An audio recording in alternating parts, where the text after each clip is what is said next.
This is Al Brooks. Thank you for watching the Brooks Trading Course. This is the first of 6 videos on channels. A channel is simply 2 lines that contain the price action. And to draw a line, you need 2 points. I'll finally talk about the 70% rule, which means that if there's a breakout of a channel, up or down, does not matter if it's a bull or bear channel, there's about a 70% chance that the breakout will fail and reverse and go to the opposite side of the channel within about 5 bars.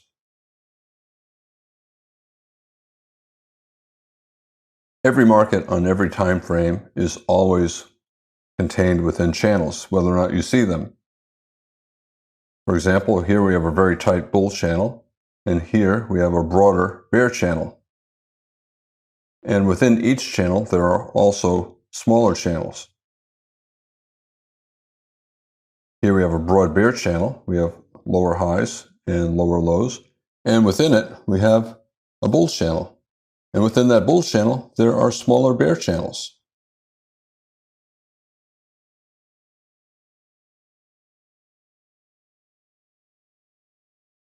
Let's look at this bull channel for a second. There's a line below and a line above. In a bull trend, the line below is the trend line. In a bear trend, the line above is the trend line. In a bull channel, a bull trend, the line above is the trend channel line. Bull channel, we have 2 points, so we can draw a line. This is the bull trend line. 2 points, we can draw a line at the top of the bull channel, and that is the channel line. Now, we have a broad bear channel, and I can draw a line across these 2 points, and that would be the trend line. And I could draw a line along the bottom, connecting maybe this low and that low, or this low. We have 3 points down here, and the line along the bottom is the trend channel line. So the trend line is on top. It's a bear trend, so the line is on top, the trend line. And the channel line is on the opposite side of the channel. And in a bear trend, it's on the bottom. Here is a 5-minute chart, and we have a bull channel. I have a reversal up, so that's a point that I can use to draw a line. And then maybe we're trying to reverse up here, so that would be a second point. We have a reversal sideways to down. I can use that to draw a line. We have a little reversal down here. I can use that to draw a line. We have another reversal here, another reversal here. This one, if I were to draw a bull trend line here, this would be a break below that bull trend line. So this is possibly the start of a swing sideways to down. And therefore, this is probably a more important point than these points. I'll draw the line connecting this high to that final point, even though when I do that, these bars are above the line.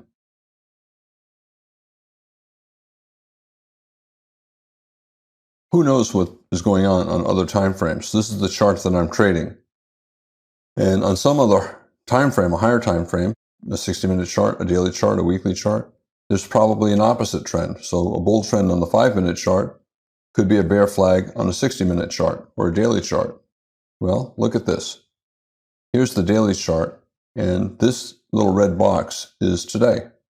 You can see it's a bull trend, opening in the middle, closing on the high, and that is today. This is not the entire day. This is part of the day.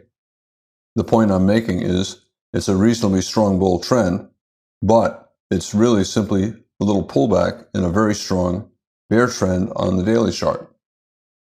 Just knowing that it's a bull trend here does not tell you anything about other time frames, and other time frames can be in opposite trends. For example, if I were looking at a 1-minute chart, this would be a bear trend.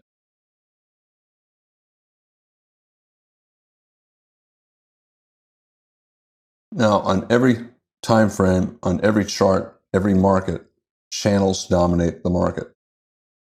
Every market is always on every chart, either in a trend or in a trading range. Here we have a breakout, and breakouts are brief. On any chart, a strong breakout typically will be 5 to 10% of the bars on the chart. The other 90% of the bars will either be in a channel or a trading range. Market cycle, you get a breakout, a channel, and a trading range. Here we have a strong breakout, and then many more bars are in a channel. I can draw a line. I have 2 points, 2 reversals, up and then up. And then look what the market did here. It went sideways. But I have 2 reversals down. I can draw a line across the top. I have 2 reversals up. I can draw a line across the bottom. And remember, my definition of a channel is any collection of bars that can be contained between 2 lines. A trading range is a channel. It's a sideways channel, a horizontal channel, but it's a channel.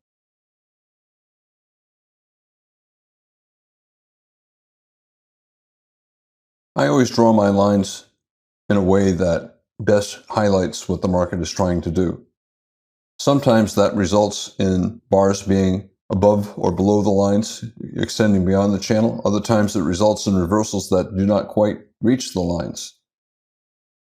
Here we have a reversal up, another reversal up, another reversal up. Initially, I'll draw a trend line in a bull trend connecting these 2 lows, but then I see a reversal up here, and I'll change the line and I'll use this low and that low. When I do that, this bar is below the line. Therefore, this is an overshoot. When I draw a line below here, maybe connecting that low and this low, and then create a parallel, and I want to contain what is actually taking place, to me it looks like this high and this high best illustrate what the market is doing. And if I use those 2 highs, then this high in between is above the line, and it's an overshoot of the channel. A lot of times you don't appreciate overshoots and undershoots until after a pattern is complete. So for example, you would not see this as an overshoot of the bottom of the channel until after the market reversed up here. That's okay. And the same is true here. Initially you draw a line using this high and that high, and then you might decide that this is a better high to use because it creates a parallel channel. And once you do that, then this high becomes an overshoot. It went above the top of the channel. Here, once you have this channel drawn this way, you see the market came down near the line and reversed up. It's an undershoot. Had I drawn the line using this low and that low, then this clearly would be an undershoot. It's still a test of the bottom of the channel, but it did not reach the bottom of the channel. Just like sometimes the test will go beyond the bottom of the channel.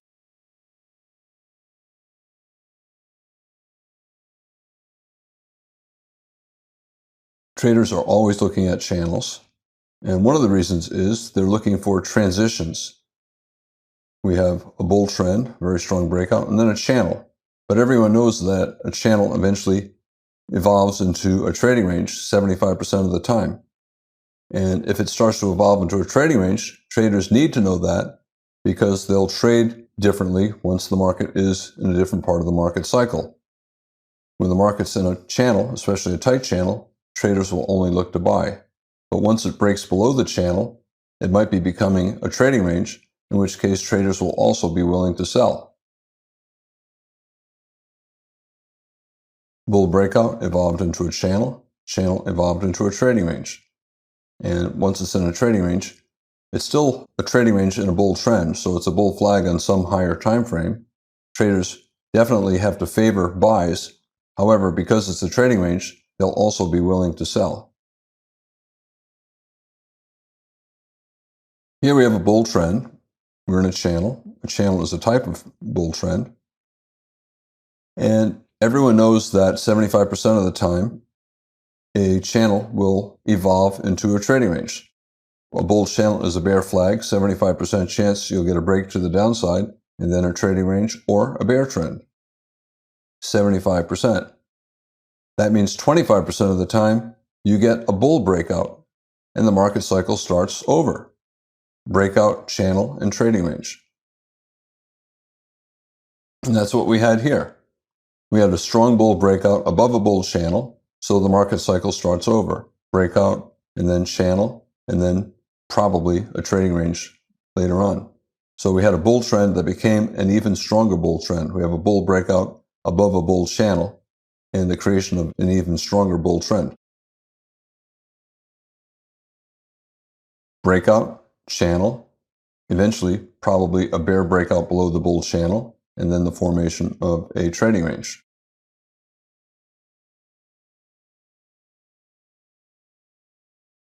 I can draw a line using a reversal up here, a reversal up there. Here's the bottom of the channel. I can draw a line using this high and that high, or this high and that high, or simply a parallel of this line. In any case, we have a big bull bar closing on its high and above the top of the channel. Now, remember, 75% of the time, a bull breakout of a bull channel will reverse and test the bottom of the channel, which is what it did here. Will this breakout lead to a stronger bull trend, or is it a buy climax and a failed breakout that will lead to a reversal down to the bottom of the channel, and then either a bear trend or a trading range? In this case, we had a bull breakout above a bull channel, and then a bull channel. Traders think of it as a bear flag because 75% of the time you get a break below the bottom of the channel, below the bull trend line, and either a conversion into a trading range or a reversal into a bear trend. In this particular case, we got a reversal into a bear trend. We have a give up bar here, a big bear trend bar closing on its low, and it became the spike of a spike and channel bear trend. So spike and then pull back and then channel going down. Here we have a bull trend and a bear trend. And a channel that rises is a bull channel. And this is a breakout initially, and then it became a very tight bear channel. Bull channel, trend line below, trend channel line above. In this particular case, I used a parallel. I created this line using this low and that low, and then I made a parallel and dragged it over here to some high that best contains most of the price action.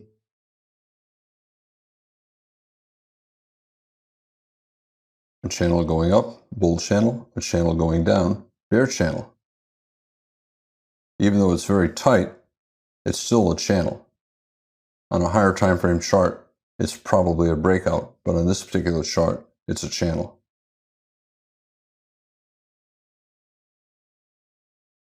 Traders are always paying attention to reversals because reversals allow them to draw lines. And as soon as a trader sees a second reversal, he can start to draw lines, this low and that low. Higher low, so it's a bull channel at this point. Initially, when you only have 1 point above, I start with a trend channel line. So I take this line, I create a parallel, and I drag it up to that high to get some idea of what the bull trend might look like. And then I'll pay attention to what the market does if it gets up near that line. If it turns down from lower, then I'll start drawing a trend line above this high and whatever low we have here.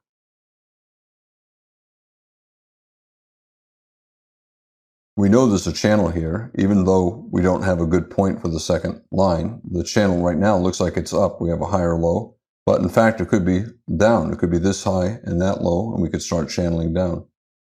But this is what I'm thinking is a reasonable thing to consider. We have a strong bull breakout and then a reversal up after a weak sell-off, maybe a spike and channel to a higher low. So the odds are we're going to test up. And as I see more bars, I redraw lines, more bars, more information. And then look what happened here. A strong breakout, but terrible follow-through once it got to the area of that line. That tells me that the market is aware of this line. A lot of computers are using this line. They created this trend line below. They created a parallel. They dragged it to this high. And this hesitation at that line tells me that a lot of computers think this line is important. Maybe it's a resistance. Maybe we reverse down. Maybe we break above it. We are reversing down here. So I'm going to draw another line using this high and this high. And I'll wait to see what happens. If we go higher, I'll draw another line.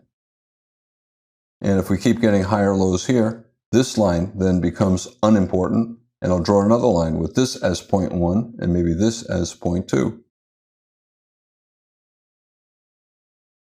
Each new bar that gets added to the chart gives me additional information, and then with each piece of additional information, I reevaluate what I'm doing, and that means that a lot of times I'm erasing old lines and creating new lines.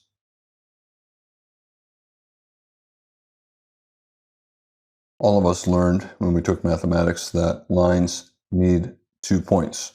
You need 2 points to draw a line. Here we have a lot of points. Every reversal is a possible point.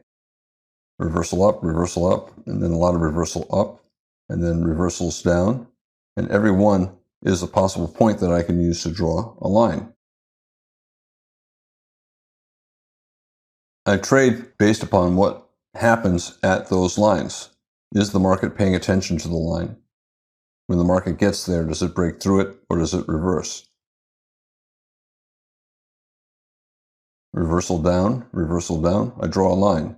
Here the market tested the line, it broke through it. Here I have a very tight channel, and again the market broke through it. Again, a tight bull channel this time, and the market broke sideways and then down. A tight channel, a fairly tight channel here, and the market tested it and broke to the downside. So these are all breakouts. Other times, the market hits the line, it reverses. It breaks through the line, it reverses. It breaks through the bottom of the line, it reverses. Breaks above the top of the line, it reverses. It breaks below the bottom of the line, it reverses. So you can either get a breakout beyond the line or a reversal. In both cases, there's a possible trade.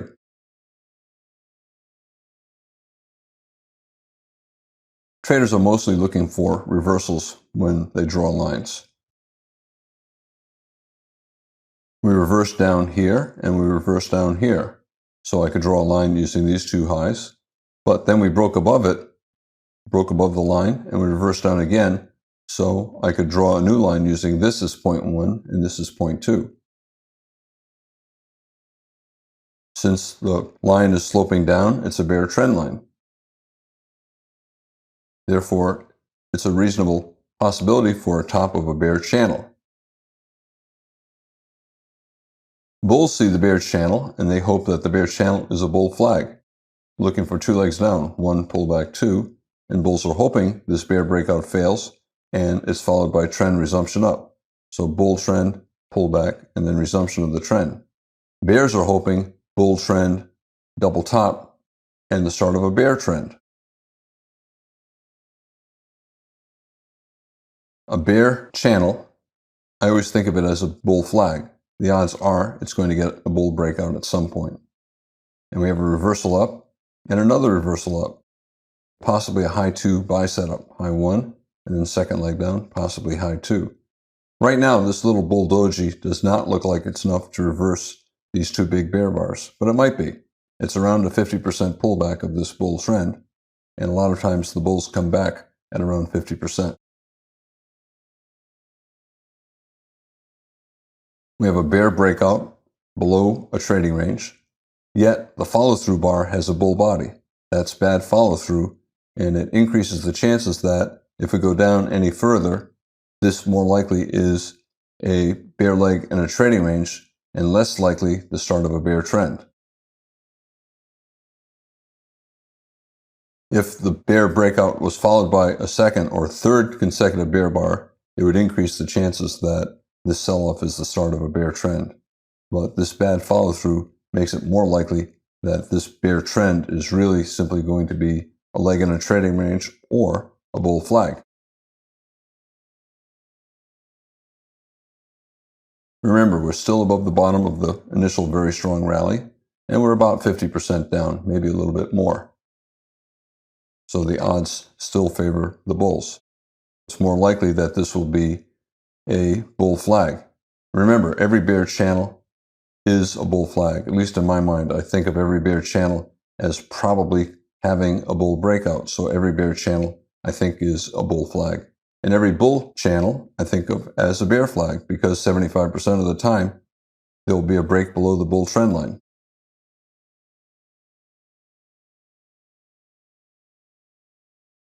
Now, if there is a channel here, a bear channel, bulls are looking to buy a reversal up. You need 2 points to draw a line. We have 1 and maybe 2. So far, we only have 1 for sure, but if we start to go up here, then this becomes 2.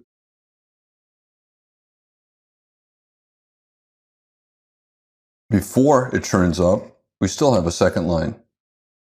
We have an obvious trend line above. Traders can create a parallel and then drag it down here to the low point in between, and that would create a channel. This might already be breaking below the bottom of the channel and reversing up. So we have this bear trend line, create a parallel, drag it to the low point in between, and you have a channel. And this could be an overshoot of the bear channel that is reversing up at around a 50% pullback in a bull trend. The odds still favor the bulls at this point. The bears have not done enough to make traders think that the bears have taken control. Traders want to see what will happen here. Will the bear trend continue down and become a bear trend, or is this the end of the selling and the resumption of the bull trend? The line is important. Traders want to see what happens, and so far it looks like the market is stalling at the line.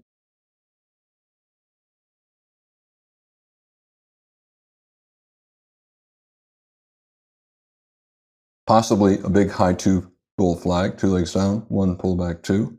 So if we get a reversal up here, that would be a high 2 bull flag. This would simply be an overshoot, a failed breakout below the bottom of the channel. Bulls look to buy a reversal up at the bottom of the channel. Therefore, they will place a buy stop to buy just above the high of this bar, because that would be a reversal up from the bottom of the channel.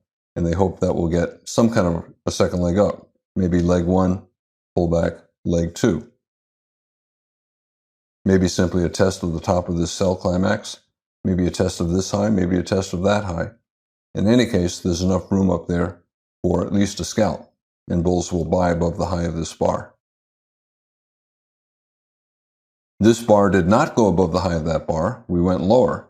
But now look what happened. We have a second buy signal, a second attempt to reverse up, the second failed breakout below the channel. We broke below the channel, tried to reverse up, broke below the channel again, trying to reverse up again. This is a micro double bottom, down and up, down and now up again. So bulls will buy above the high of this bar. This is a higher probability buy than simply buying above this bar. This micro double bottom means that the bears twice failed to break below the channel, and that increases the probability that the reversal up will be profitable. Bulls will therefore place a buy stop just above the high of this bar, and they'll get long here. It's a good-looking buy signal bar, a micro double bottom in the bottom of a channel, and a pullback in a bull trend. The math is good. The probability is good that bulls will make money buying right there. And they did. No reason to get out here, no reason to get out here. It looks like we're in the process of a swing up. Maybe leg 1, pullback, leg 2. Maybe we'll go up here somewhere.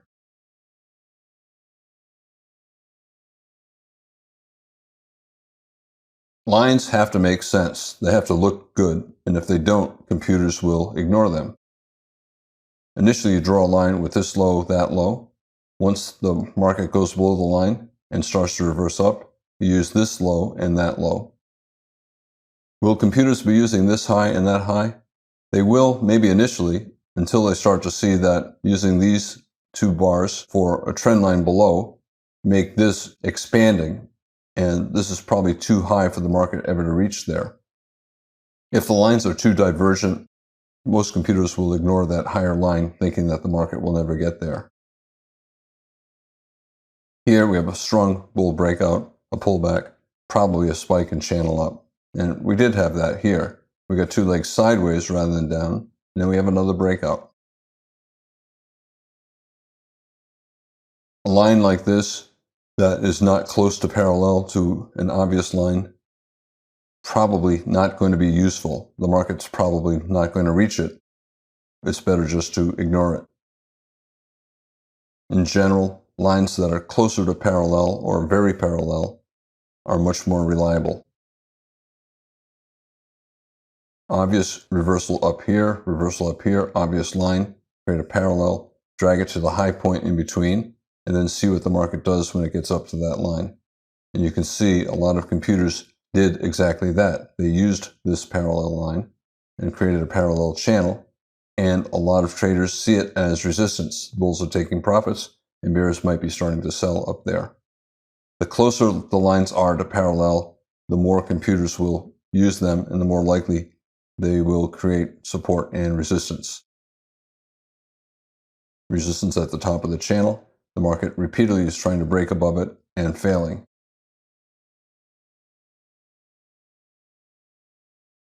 Again, you need 2 points to draw a line. And here we have possible 2 points, 1 and then 2 or 2. And then maybe this is 2. So maybe it's 1 and 2. And then maybe this is bar 3, the third point. Now, if there are a lot of bars between 1 and 2, and very few bars to bar 3, traders will not view this as 3 points, 1, 2, 3, or 1, 2, 3, 4. They'll view this whole thing as point 2. So 1 and 2. There has to be pretty good symmetry. The distance between point 1 and 2 has to be similar to the distance between point 2 and 3, and if not, traders will ignore the line, or they'll count it differently from how you're counting it. Here we have just a few bars, and we have maybe 5 times more bars between 1 and 2. So computers will not be looking at this as point 1, point 2, point 3. They'll simply look at it as point 1, point 2, and maybe that as point 3. 32 bars between point 1 and 2, only 3 bars between 2 and 3. This is not a 1, 2, 3. This is a 1 and a 2. And they'll look at this collection of bars as simply point 2 and choose any one of them as the point 2 bar.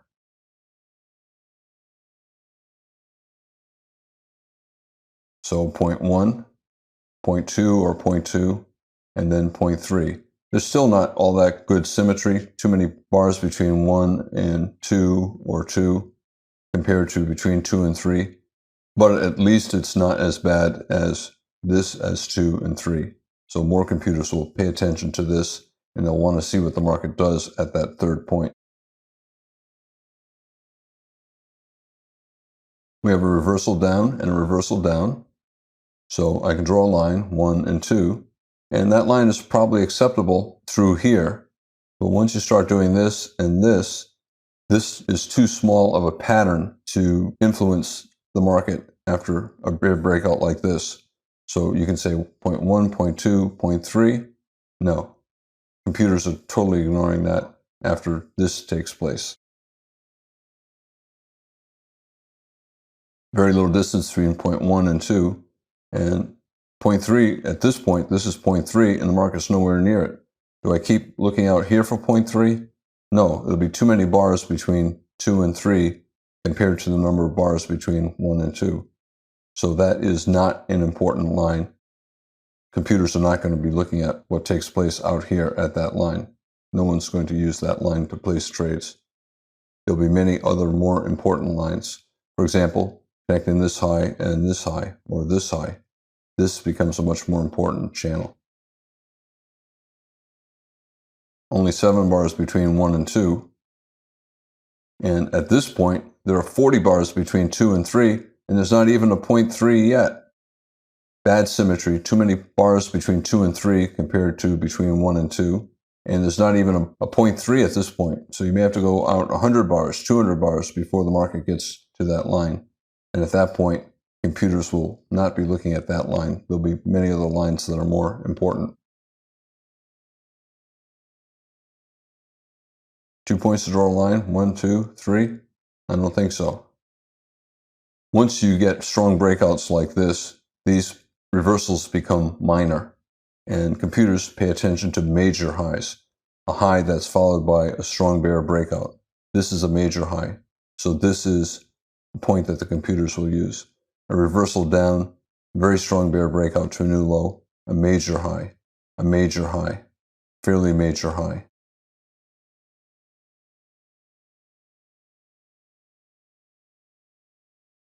Computers will use that point and this point, and they'll say, okay, we broke to the upside, but the bear trend resumed within 5 bars, which happens 75% of the time. They draw this line to see what happens in the general area of the line, and then they look to sell a reversal down, expecting a resumption of the bear trend. That line gives traders a location where they can start to look to sell. Strong bear reversal here. At some point, traders redraw the line, maybe somewhere in here. They start wondering if this is the start of a new leg down. So they'll start to ignore this line and then start to use this line, and they'll watch to see what the market does when it gets near it.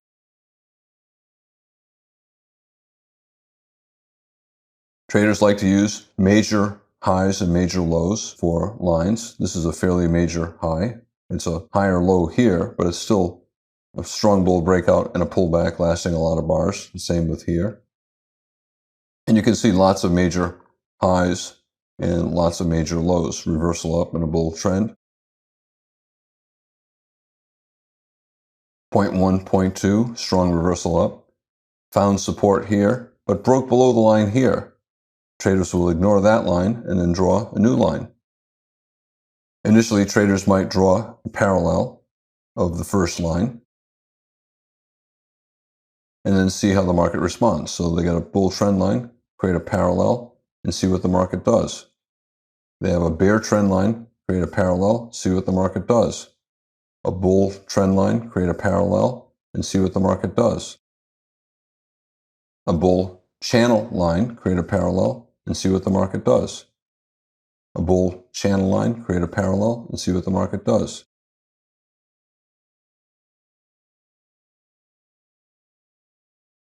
As soon as you have 2 points, you can draw a line, and you immediately know that the market's in a channel, whether or not you're aware of what the top of the channel is. You know that you can draw a line, here a bull trend line, and therefore it's a bull channel. There's some line on top that traders will see as resistance.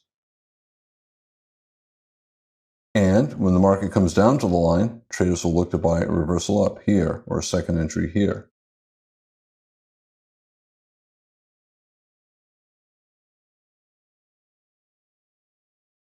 They'll also look to take profits on a reversal down at the top of the channel.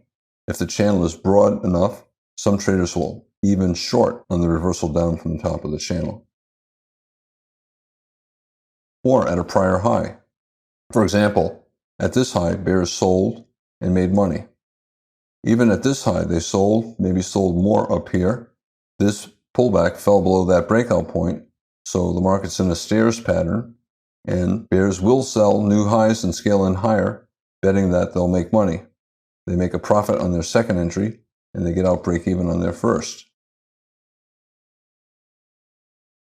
You have a reversal down, you can draw a line. The initial line was probably here, maybe traders looking for a wedge, 1, 2, 3, but it broke strongly above it, reversed down again, so now we have the ability to draw another line.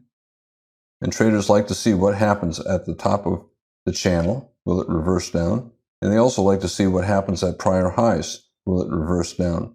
Will limit order bears make money? Will bears selling at this high, scaling in higher, make money? Those are limit order bears. Limit order bears here made money. They sold with a limit order at this high, and it went down far enough for a scalp. That increases the chances that the bull channel will soon evolve into a trading range.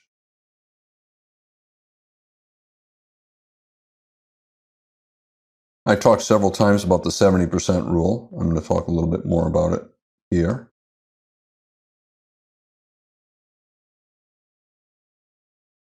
As I said, you can call it a 70% rule, maybe 75% rule, but the general idea is that if you have a bull trend and you get a breakout above the top of the trend, 70% chance that you'll get a reversal down within 5 bars. If you get a breakout below the bottom of the channel, 70% chance you'll get a reversal up within about 5 bars. And you have a 30% chance that the bull breakout will be successful and start a new market cycle, breakout and channel, and then trading range. Because there's a 70% chance that the market will reverse down to the bottom of the channel, traders will look to sell below bars at the top of the channel, looking for at least a scalp down to the bottom of the channel, assuming there's room here for a scalp. If there's not enough room for a minimum scalp, traders should not take that short. Instead, they should only look to buy reversals up at the bottom of the channel. A bull trend, easier to make money looking to buy at the bottom of the channel than to sell at the top of the channel. A good way to buy, place a stop just above the high of a bull bar at the bottom of the channel, looking for a resumption of the trend up, a continuation of the channel. I think this is pretty interesting. Look at this chart. It's the same as this chart, but the time frame is different. This is a 1-minute chart, and this is a bull breakout above the top of a bull channel. Now, what about my 70% rule? 70% chance the breakout fails within about 5 bars and goes down to the bottom of the channel. Well, there's an additional point about that 70% rule. The 70% rule works on the highest time frame where you can draw the channel. And is this 1-minute chart the highest time frame where I can see this channel? No. In fact, this channel rallied for 200 bars before it reversed down. And my rule is 70% chance it reverses down within 5 bars, but on the highest time frame chart that shows the channel. Here's a 30-minute chart of this 1-minute chart. And here's the same bull breakout that we have right here. This went up for 200 bars, and this went up for 5 or 6 bars. And 70% chance you reverse down within 5 bars. Well, here's 6 bars, and it started to reverse down here. And reversal down, in general, if you get a reversal, traders expect 10 bars, 2 legs. Here we have 1 leg. It's about 10 bars, but it's only 1 leg. So probably traders will sell the first rally, and there'll be a second leg sideways to down. I can draw the channel this way, and there's still many bars here, maybe 100 or more bars above the top of the channel before the reversal took place. But if I draw it this way, using these 2 points, create a parallel, anchor it here, the market's reversing down within 2 bars, minimum goal, a test to the bottom of the channel. Some computers will use the green line, other computers will change their minds and then use this orange line for the channel. And they'll look to sell a reversal down if the reversal comes within about 5 bars. This is consistent with my 70% rule. I look at the highest time frame chart where I can draw the channel, and I expect the reversal down to come within 5 bars of the bull breakout above the channel on that time frame. This is not the highest time frame that shows the channel. Obviously, this is a 1-minute chart. I can draw the same channels on a 30-minute chart. This is the highest time frame. So I'm looking for a reversal within 5 bars here, not within 5 bars here.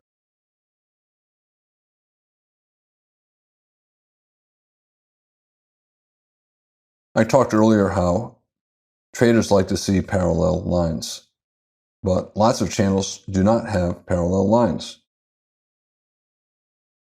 Here we have a small double top, maybe triple top, and a small double bottom, parallel lines. It's a channel. It's a trading range, but it's a channel, and we got a bull breakout. The lines can also converge instead of being parallel. They can get closer together.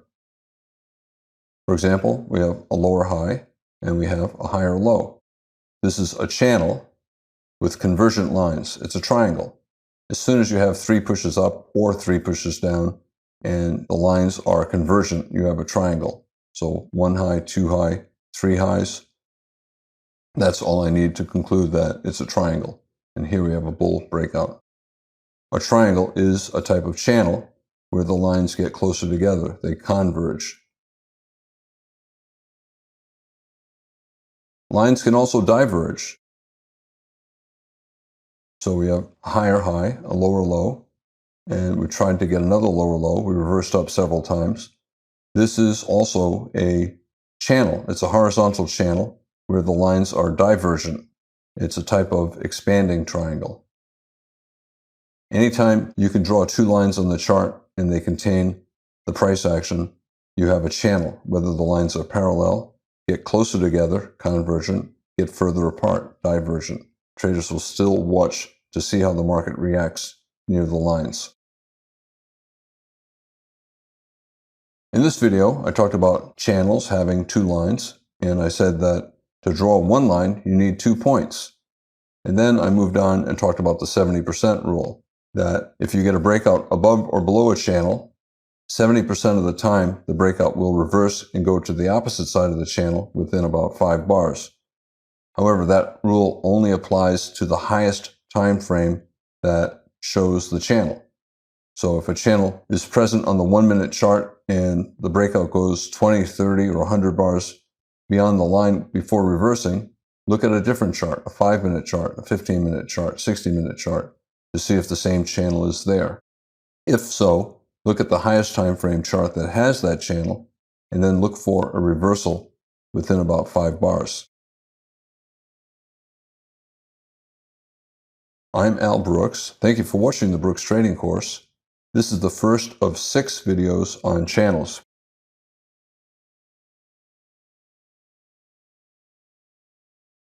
This is Al Brooks. Thank you for watching the Brooks Trading Course. This is the second of 6 videos on channels. I'm going to begin by using the Forex market to show examples on how to draw bear channel lines, and then I'll move on to the E-mini market and I'll talk about examples on how to draw bull channel lines. With any chart, I'm always looking for reversals. Here we reversed up again. So we have 2 points and I can draw a line. Here we went up and then down, so we reversed down again. I can draw a line across the top. The market might be in a broad bear channel, it might be in a bull trend. As soon as there are 2 reversals, I like to draw lines. So for example, let's take a look at the bear possibility here. We reverse down, so I'll start by drawing a line connecting this high and that high for a possible bear trend. I could also draw the bull trend line, and I might later on, you'll see. Right now I'm using this to draw a possible bear channel. Again, 2 reversals, I can draw a line, and I begin to look for a possible bear trend. In this case, big swings up and down, possible broad bear channel. As soon as I have one line, I like to create a parallel and then drag it to the lowest point in between to get an idea of what a channel might look like. In general, I'm looking initially for channels that are fairly parallel. So creating a parallel of this line and then dragging it down to the lowest point in between gives me an idea of where possible support might be. If this is a bear trend, we go up and down, it will tend to find support at the bottom of the channel. And if it's a bear trend, most bear trends, at least at some point, are contained in a fairly parallel channel. Reversal down, 2 points. I draw a line, I create a parallel, drag it to the lowest point in between. And now we have a possible broad bear channel. What will the market do if it gets down to this blue line? Will it break strongly through it? Will it bounce up and test the upper line? We got near it and we reversed up. In fact, we did not even fall below this low. We have a higher low, so now we have a double top. Most double tops are not perfect. The second high is usually below or above the first high. We also have a double bottom, a slightly higher low double bottom, but still a double bottom. Are we in a bear trend? Well, yes, we're getting lower highs. Are we in a bull trend? Sure, we're getting higher lows. That also means that we're in a trading range. We reversed up again. Whenever I see two reversals, I'm going to draw a line.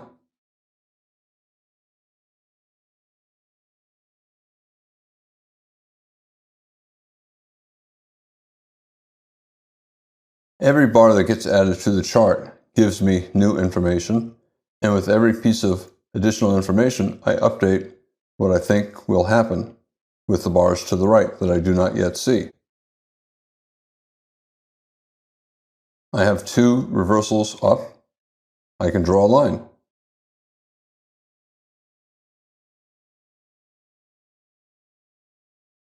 Now, are we reversing down here? We might be. So at this point, I'm thinking about a possible line connecting this reversal down and that reversal down.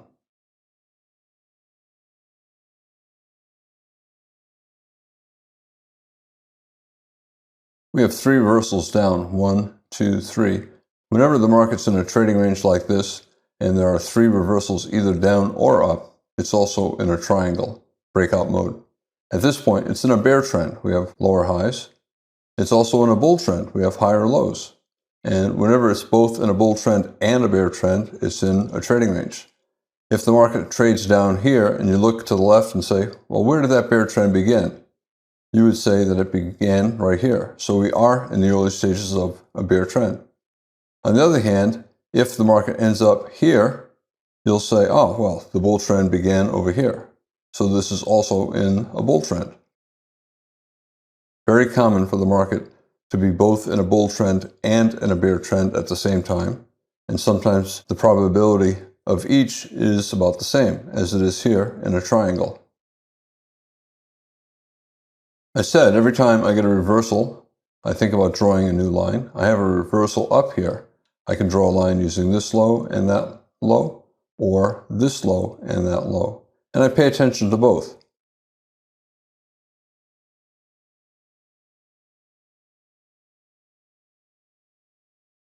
At this point, you don't know which line will be more important. And now we have four lines below. We have this one, we have these two new ones, and then that one.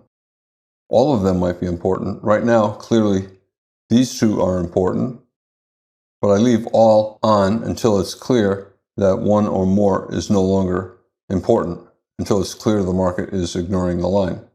The bear trend line, right now we have two, here, and either one could be the more important one. The market could go above this high and reverse down at that line, and that tells me that the market is paying attention to that line, and I would then erase this line. You can look at this and say, wow, Al, that's way too much work. Trading is a lot of work, and if you want to make money, you have to do the work.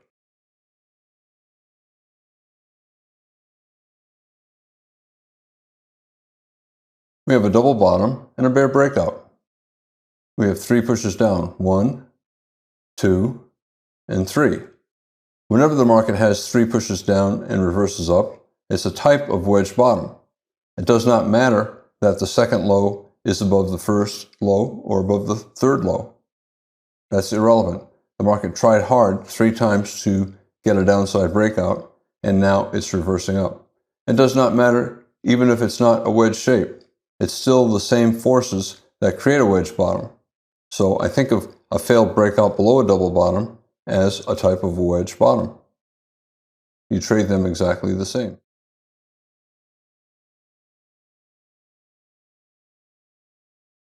Should I buy above bar 3 right here? Well, we have 3 bear bars and 2 are fairly strong, decent size, closing on their lows.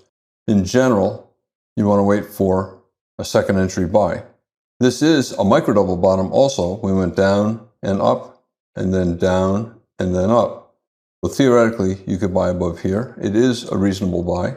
You're at the bottom of a trading range and you have a second entry buy signal when you get above this bar. We continue down for a second leg, reasonably strong bear leg. and this became a bear flag. We went up, we went down, we went up, we went down again. And this bear breakout fell far below that pink line. The market's ignoring that pink line. It tried to pay attention to it here, but it's clear that it's ignoring it. Now, if anything, it's resistance. We turn down from it.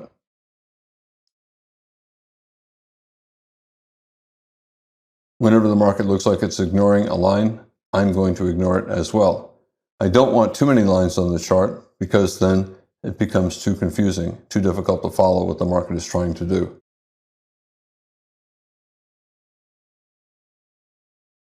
A reversal down, a surprise reversal down, small double top, 1, 2, double top bear flag, or low 2 bear flag on a smaller time frame.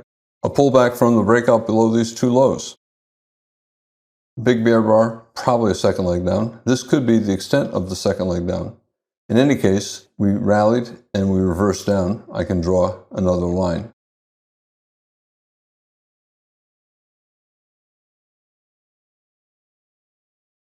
Two ways to draw a wedge bottom, 1, 2, 3, or 1, 2, or 2, and 3. Let's say 1, 2, and 3. There are two ways to draw a wedge bottom here. Whenever there are two ways to draw the same pattern, some computers will use one, other computers will use the other.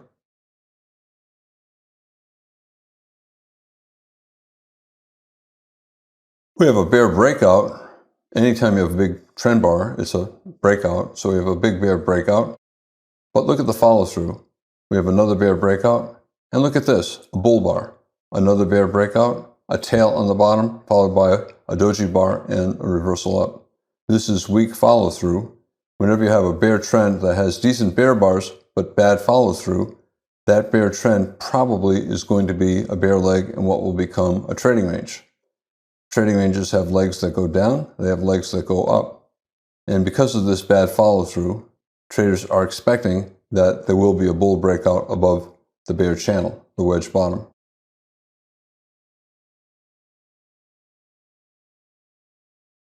Bulls will begin to buy reversals up. Some bulls who bought above this high or that high are still long. They might be using a wide stop, maybe based upon a measured move down from this double bottom, a breakout below the double bottom, and they'll use a wide stop, and they'll scale in lower, above a bull bar, or maybe even above this small doji reversal bar. So some of these bulls are using wide stops, holding long, and looking to scale in lower, betting that the bad follow through after the bear bars means this is a bear leg in what will become a trading range, or possibly even a bull trend. So they'll buy more above each new reversal attempt up. Let's say this is the first entry that a trader takes. Let's say he did not take this or this and he buys here.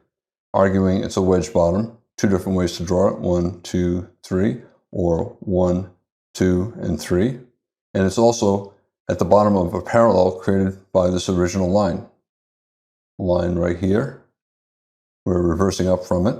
Markets tend to reverse if you can draw parallel lines like that. This trader at this point is feeling good. Not great follow through.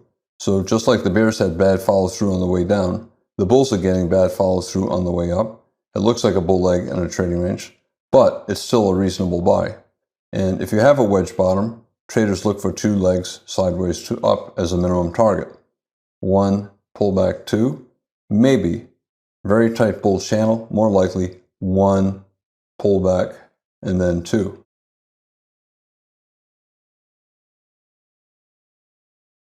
We had this line that we drew in earlier, and it looks like we might be reversing down from that line.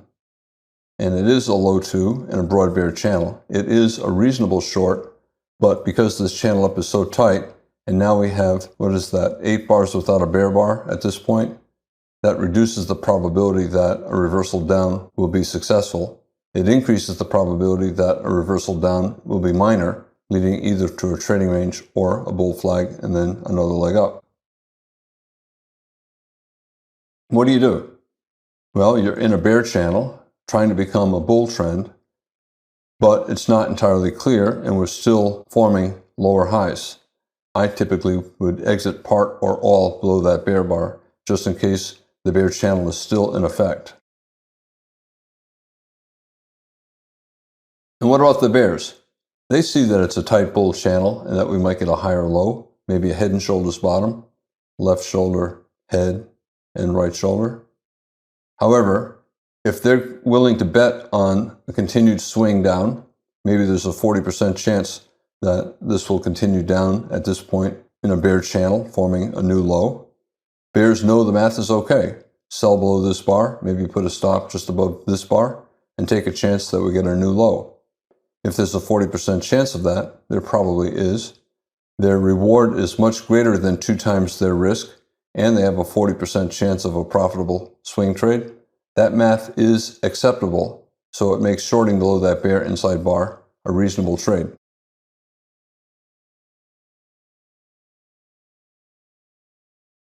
Too many lines, so worthwhile removing some lines. Now, we have 2 possible tops. We no longer have a bottom. Yet, we have a major higher low here, a higher low that led to a strong reversal up, and we have another major higher low here, a new low that led to a strong reversal up. It does not have to go to a new high. However, it's a strong reversal up, and at this point, the most logical bear channel line below would be this low and that low right here.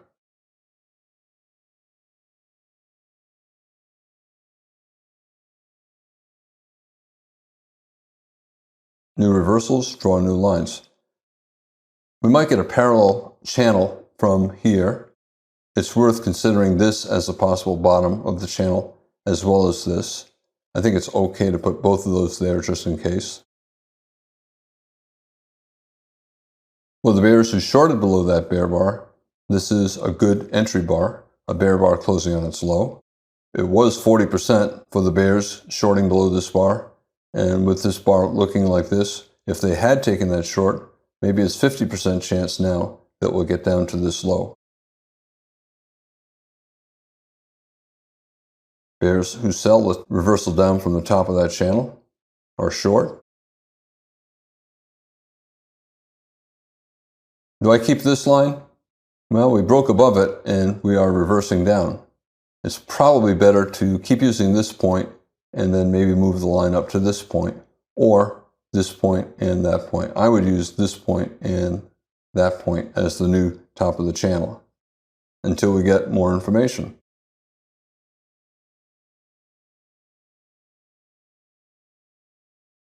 And we sold off with good follow through and then a new low. A high 3 pushes up, 1 above this bar, 2 above that bar, and 3 above that bar. And look where we are. We're at the bottom of the channel.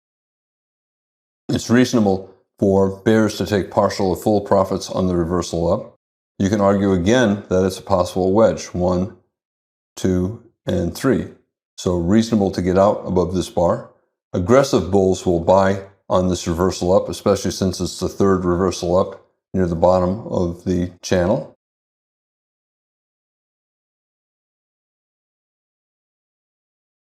I want to point something else out. Let's say you're a bull and you bought as the market fell below this low. You bought here, maybe you made a scalp.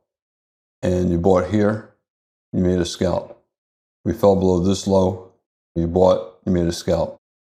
Bulls are buying every new low. They buy this low. Some bulls will buy this low, use a wide stop, and scale in lower, knowing that every prior new low led to a profitable trade if you bought the low. Buying below this low, fell below, you made money. Buying below this low, you made money or made money. Buying at this low, you made money or you made money. Buying at this low, you probably will make money. So bulls are buying new lows. That means it's a stair pattern. The pullbacks from the new lows are going high enough up for bulls to make a profit. So they'll continue to buy new lows until they no longer make a profit. When bulls are able to make money consistently like this, repeatedly like this, in a bear trend, that bear trend probably is soon going to evolve into a trading range. Either buy with a limit order at this low, or better, buy above a bull bar on a reversal up, especially since it's the third attempt to reverse up near this low. Bears should get out of their shorts at this point, or at least out of most of their shorts.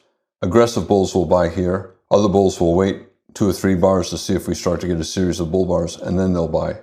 Higher probability, but if they buy up here, their stop is further away, and there's less profit remaining in the trade because they're entering higher up.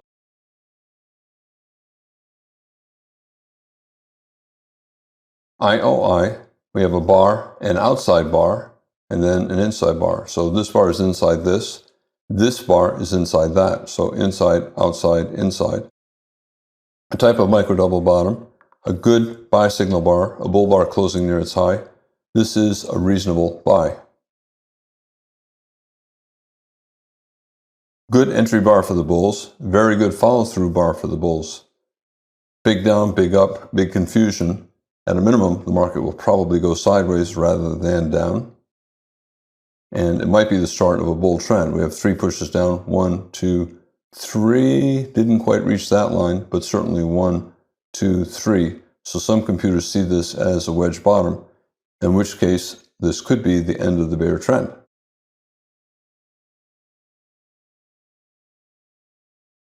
Good buying pressure, 3 bull bars closing on their highs.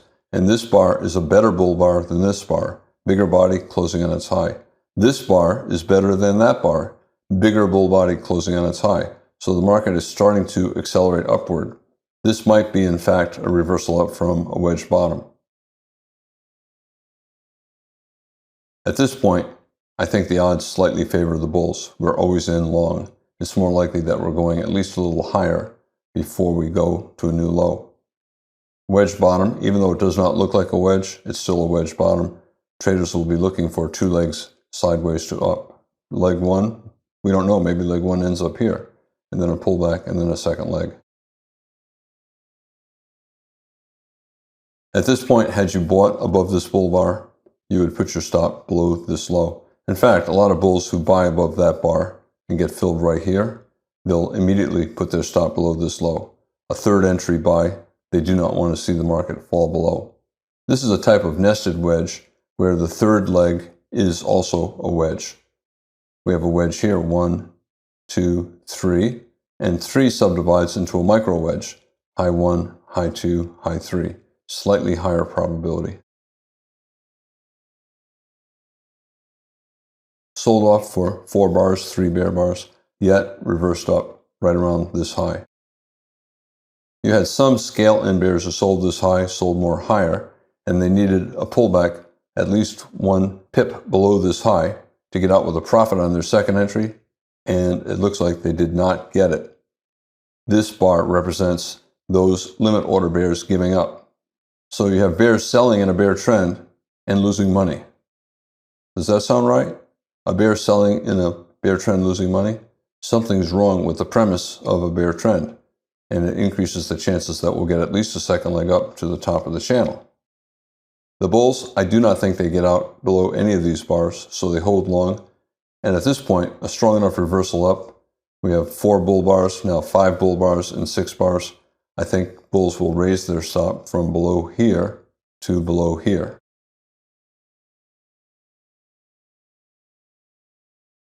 We have a nested low 2. We have a low 1, pullback, low 2, low 2. So either one of these is a low 2. And the second leg up is also a low 2. Yet it looks like it's failing. So the bears who are selling below this low, below that low, below this low, it looks like they're trapped, just like the limit order bears who sold at this high and scaled in higher are trapped. Now you look at this and say, the bears are losing money and the bears are no longer able to make money. And therefore, those bears have to buy back their shorts. That increases the chances that this trend will continue higher.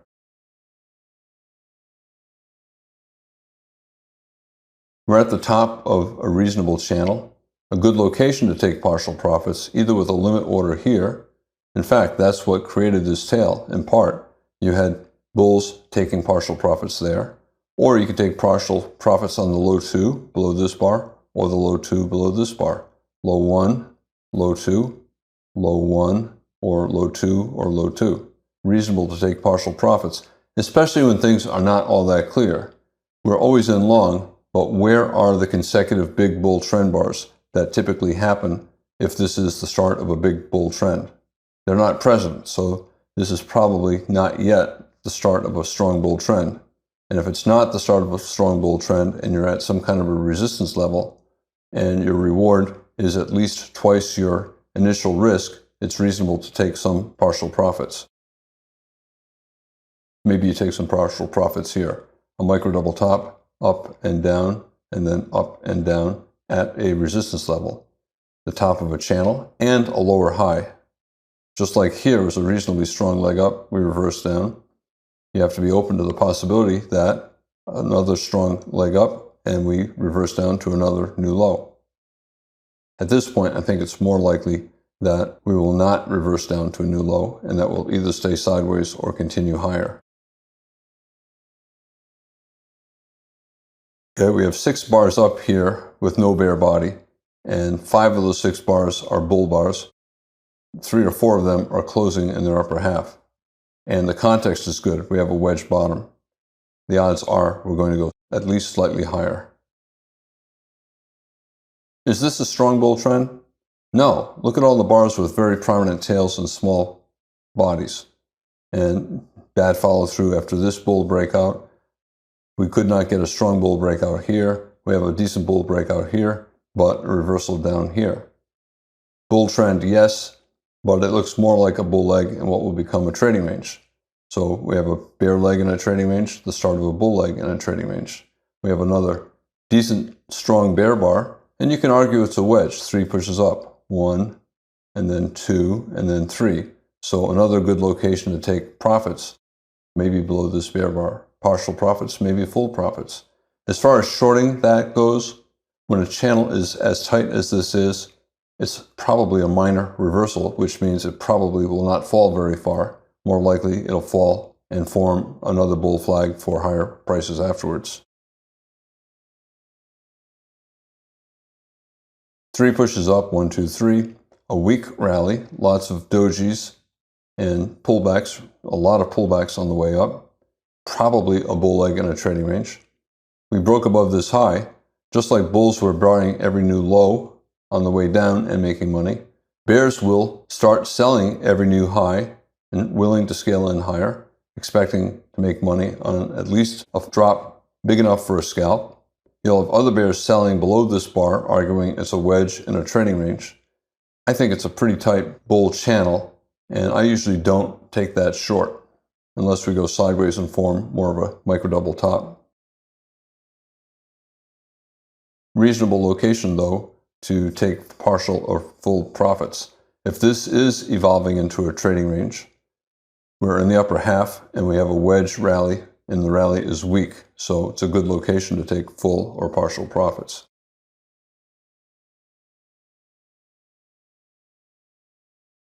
In a tight channel like this, bulls are buying that low. They're buying with a limit order at that low. They're buying with a limit order at this low or that low, betting that all of those bear reversal attempts will fail. They know it's not a strong bull trend, but they know it's a bad sell, and therefore the market will continue sideways or up.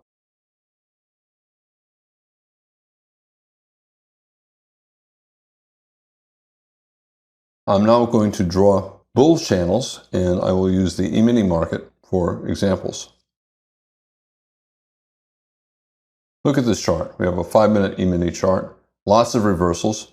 Every time you see 2 reversals up, you can draw a line. I could draw a line here, and once it breaks below it and reverses up, I move the line here. Once it breaks below it and then reverses up, I can draw a line here and then here. And the same with lines above. We have a reversal down and a reversal down. I would have a line there. We would replace it once we had the breakout. And here we have a reversal down and a reversal down, another possible top of a channel. And I have a reversal down here and then a higher high and a reversal down, another possible top of a channel. So this might be resistance. And then what about this? Reversal down, reversal down. It's possible that this channel may continue all the way up here. Reversal down, a possible top of a channel. And we have a reversal down from there as well. Here, 1, 2, 3, 4, 5. We have 5 bars up, no bear bars. Do you think this is a major reversal, or do you think this is simply a pullback from this bull breakout, a pair of consecutive bull trend bars? It's more likely a pullback from a strong bull breakout. This reversal down probably is not going to go very far. I would rather wait for a second signal. So maybe we go up again and then get a double top. That would be a higher probability short than this. Alternatively, if we start to reverse down strongly, then I'll start selling lower. Right now, at this point, more likely buyers at the low of this bar and lower, and that this will form a bull flag and we'll get at least a little bit more up. And that's what we got, a very strong bull breakout, and the bears are giving up. Not only did we break above this 3-bar bull flag, we broke above this high and above that high. Are computers paying attention to this line right now? No, this line does not help you at this point. You get rid of it. Anytime the market appears to be ignoring a line, get rid of it because it just clutters the chart and it makes it more difficult to see what the market's trying to do. Initially, this line appeared to be unimportant, but we're getting close to it, so the market might see this as a possible top of the channel.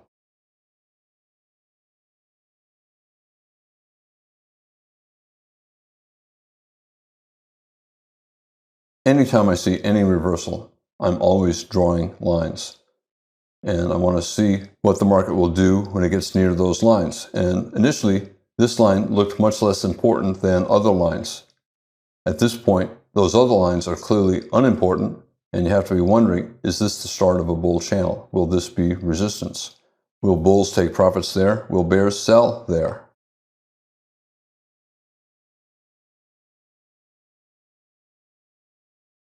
Possible double top, we reverse down around the same price level.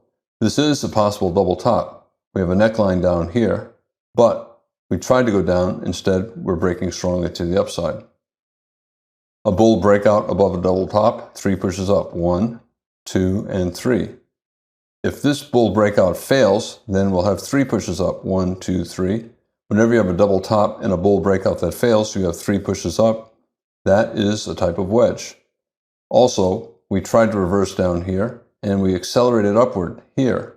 And this is the best looking bull bar in more than 20 bars. It's the best looking bull bar in 60 or 70 bars. Whenever you see that, you have to be thinking that instead of a measuring gap, this might be an exhaustive end of a trend. It could be a second leg trap. So this could be a wedge, bear flag, first leg, and then a second leg, and we reverse down. I'm always thinking about a bear case whenever the market is in a bull trend, because 40% of the time, the bear case will in fact be correct. Different ways to draw lines: reversal down, reversal down, reversal down. I'm always drawing lines, and I want to see what the market does near any of those lines. Will it ignore the line, or will it reverse? Whenever I have a channel with fewer bars and there's a channel with more bars, the channel with the fewer bars usually is less important, but sometimes it's important. The bigger patterns are usually more important.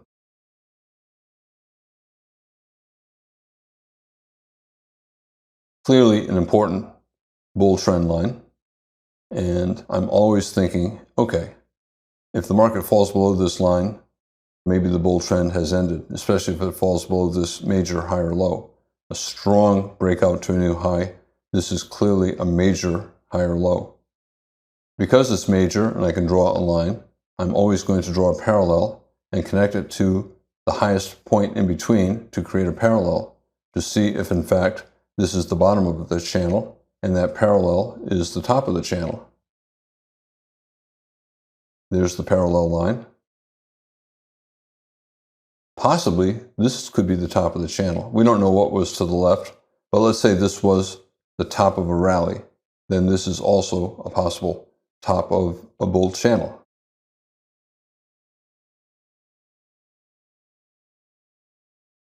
We have a micro double top, up and then pause, and then up again and then pause. This might be the end of this move up. As I said, it could be a second leg trap. First leg is this wedge, and then very strong breakout and second leg. We're failing above the high of the channel, the top of this blue channel line, and we're failing within 5 bars. We continued up 3 bars and are reversing down. It's a plausible top, not a strong short, but a possible top. You can call it a parabolic wedge, 1, 2, 3, where the third push goes above the top of the line, so it's a parabolic channel. We have a couple things now in favor of the bears.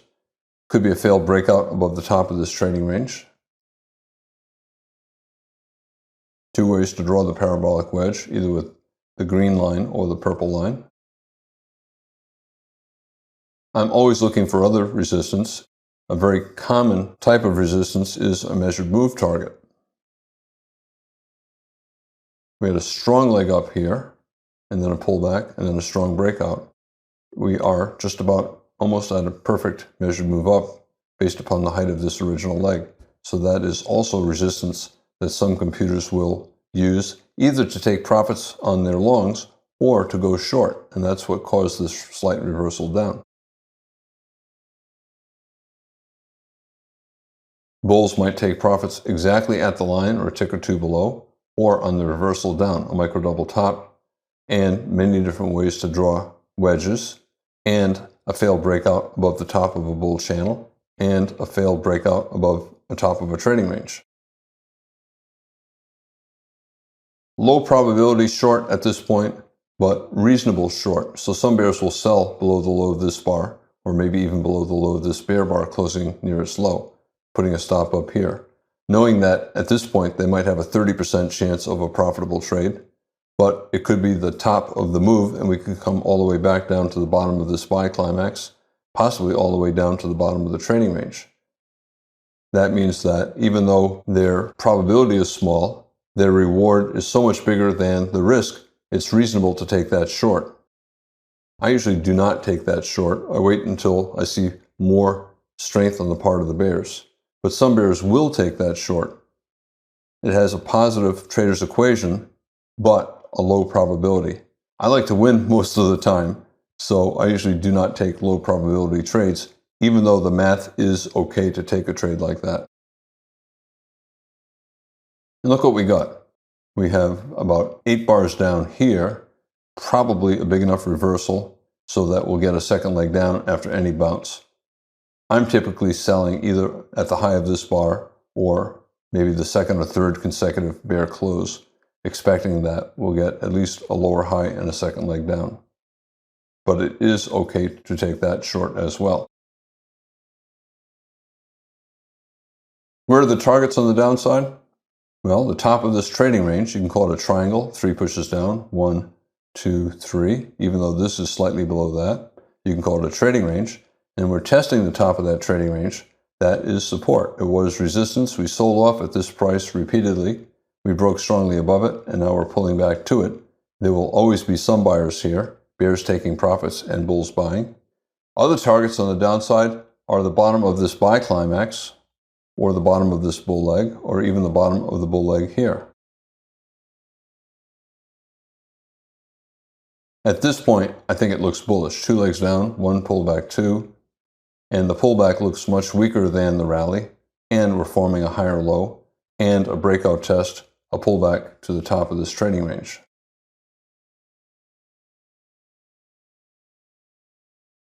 High 2 bull flag, 2 legs down, 1 pullback, 2.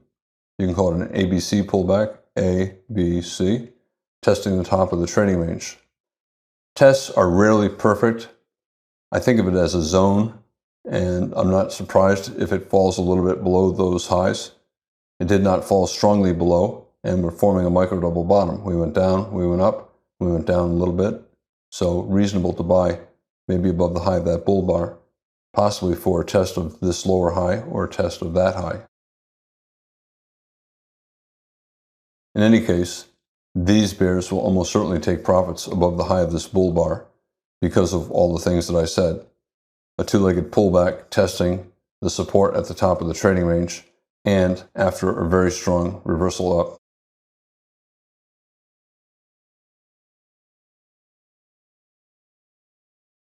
This is a lot of work. You're constantly drawing lines, you're constantly taking trades.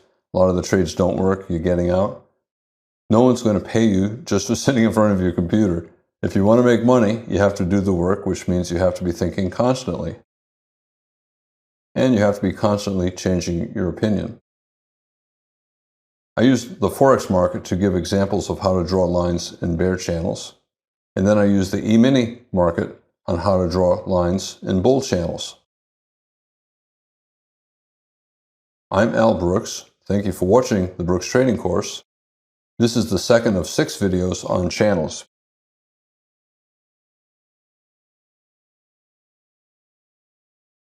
This is Al Brooks. Thank you for watching the Brooks Trading Course. This is the third of 6 videos on channels. I'm going to begin by talking about how often new trends begin while an old trend is still in effect. I'll then move on to talk about trends and higher time frames. And finally, I'll talk about reversals and breakouts.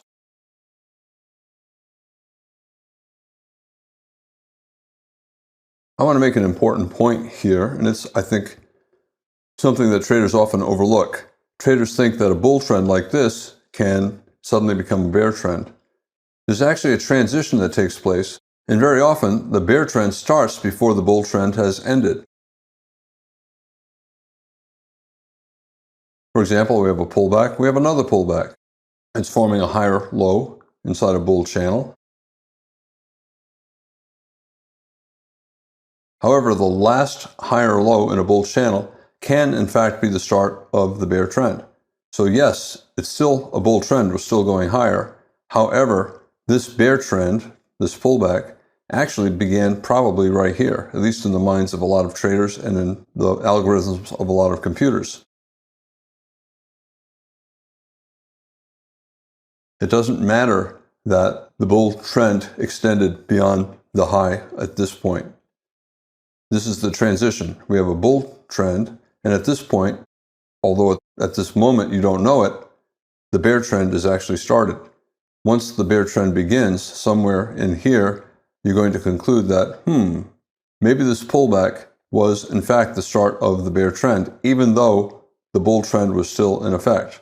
Remember, a bull trend usually transitions into a bear trend. It doesn't immediately reverse into a bear trend. And often the final pullback in a bull trend is, in fact, the first pullback in a bear trend.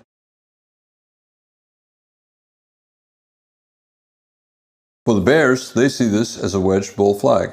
3 pushes down. 1, 2, 3. It does not matter that the high of the bull trend came after the start of the bear trend. At this point, we have a bull trend and the beginning of a bear trend. You did not know it here, but after this and after that, you look back to the left and say, where did the bear trend begin? It probably began right here, even though the bull trend was still in effect.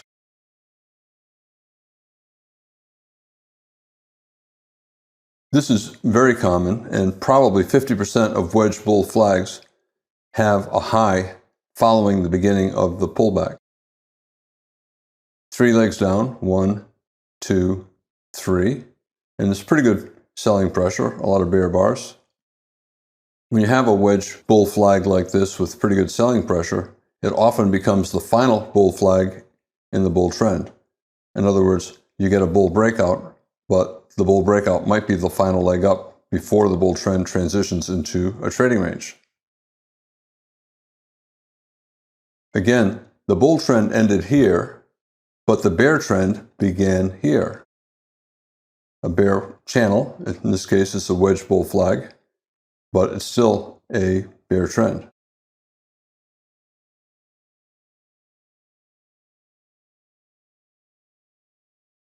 The opposite is true when you have a bull channel.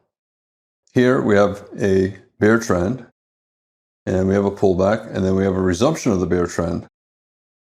However, where did the wedge bear flag begin?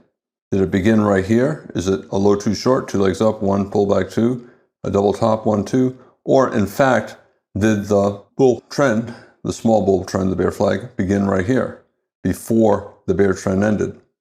I think at least in my minds, and I think in the minds of a lot of traders and in the algorithms of a lot of computers, this is the start of the pullback, even though the bear trend had not yet ended.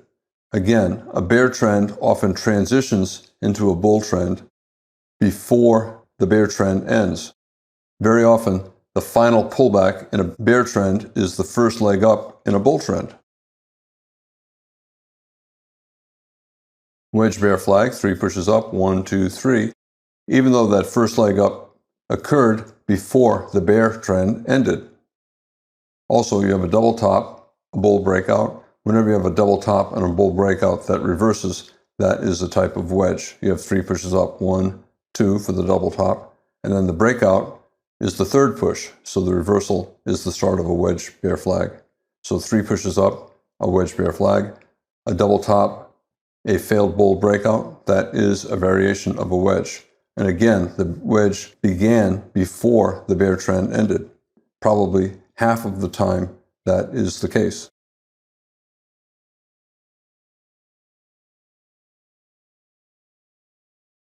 Three pushes up, so pretty good buying pressure. And whenever you have pretty good buying pressure in a wedge bear flag late in a bear trend, it often becomes the final bear flag before you get a bigger reversal. Here we have a wedge bottom after that wedge bear flag, and this led to a double bottom or slightly lower low major trend reversal.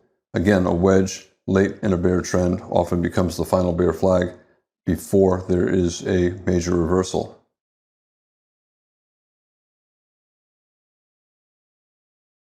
We have a bear channel, lower lows, lower highs. However, the final lower high in a bear channel can be the first high in a bull trend. So the bull trend can start before the bear trend ends. Here we have a lower high, did not go to a new low, and it was the last lower high of the bear trend. It was followed by a higher low in this case, and the start of a bull trend. Bear trend, a lower high, and sometimes that lower high will be followed by a new low and then a reversal up, and sometimes it's followed by a higher low and a move up. The first high in a bull trend often is the final high in a bear trend. We have a bull trend and a higher low. But that higher low in the bull trend was actually the first push down in a bear trend. We have a low, lower low, lower low. This low in the bull trend was followed by a rally, but it failed to get to a new high. Even if it went to a new high and turned down, it still could have been the first low in a bear trend.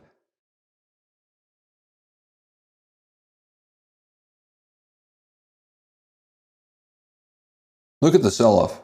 Bear bar, bull bar. A couple small bear bars, bull bar.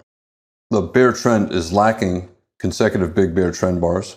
Also, it's holding above the bottom of the bull leg, and the entire sell-off looks weaker than the two big bull bars that went up.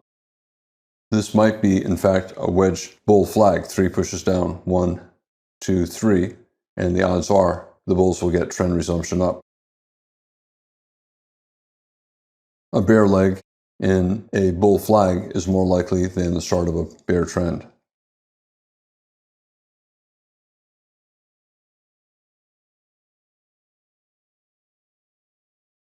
And you can see we've got a bull breakout and trend resumption up. So bull trend, pull back into a bull flag, and trend resumption up.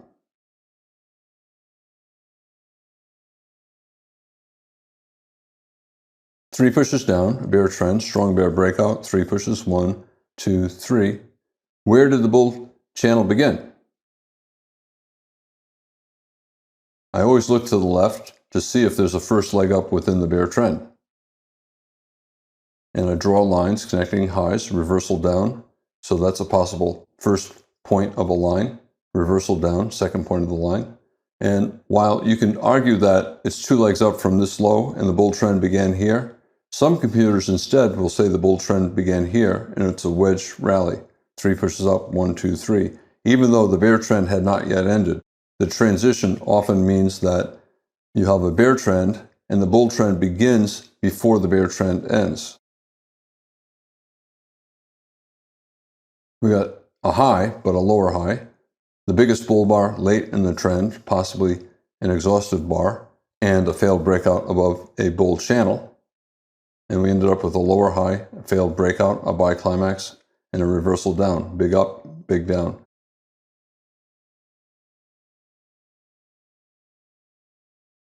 We have a double top and a breakout, and it's a failed breakout above the double top. It actually extended up for about a measured move, but still a lower high.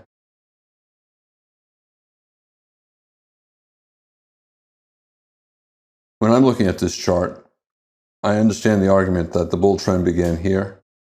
I would look at this chart and conclude that the bull trend began here before the bear trend had ended.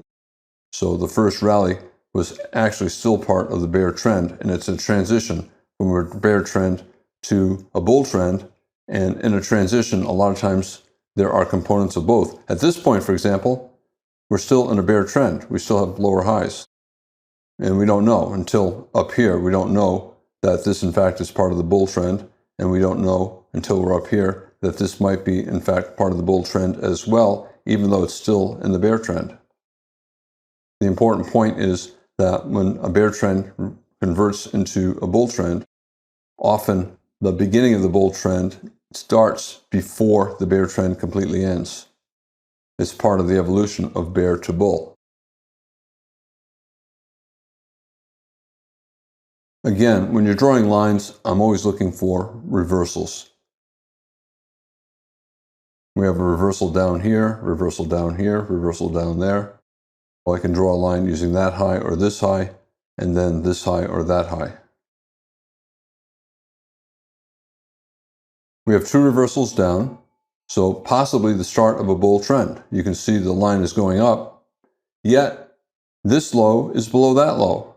It does not matter that the bear trend had not yet finished. The bull trend might have begun before the bear trend has ended. And that's just part of the evolution of a bear trend into a bull trend. The early parts of the bull trend often form while the bear trend is still underway. You can see we got a lower low in the bear trend, but the bull trend probably began back here.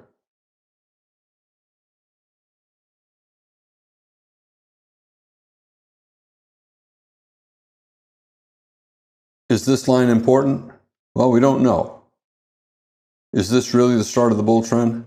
Well, it might be, but you need some validation of this line. What will happen if the market gets up to that line again?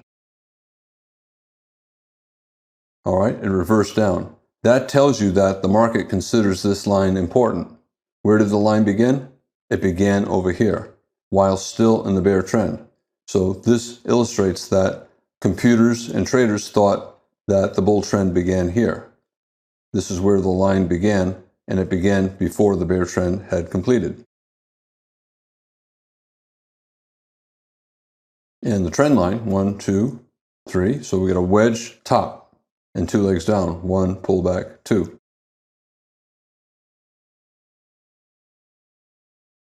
Incidentally, whenever I see a wedge top, I'm expecting two legs sideways to down, not necessarily down. It does not have to be 1 pullback 2. It can be 1 pullback 2, mostly sideways.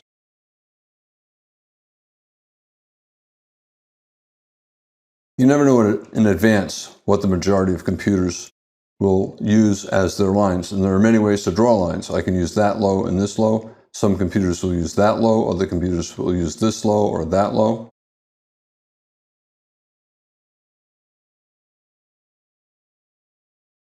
If I initially use this blue line, 1, 2, I see the market reversing up here at 3. That tells me that the computers are probably not considering this as the start of the bear trend. We have the top of the bull trend and possibly the start of the bear trend, but the market did not reach that line. However, look at this line, 1A instead of 1. Look at 1A, and I connect it to 2. Look what happened when the market got here. It reversed up here. It reversed up again here. Which point do you think is the start of the bear channel? This one? the market never got there, or this red one, the market got here, reversed up, got here again, and reversed up. This red line looks like it's more likely part of the bear channel, and I look to the left, and I can see this is where it began. Yet, the bull trend was still going up. We still got a new high after the start of the bear channel. That is very common. Probably half of the time when you get a bear trend, it begins before the bull trend has ended.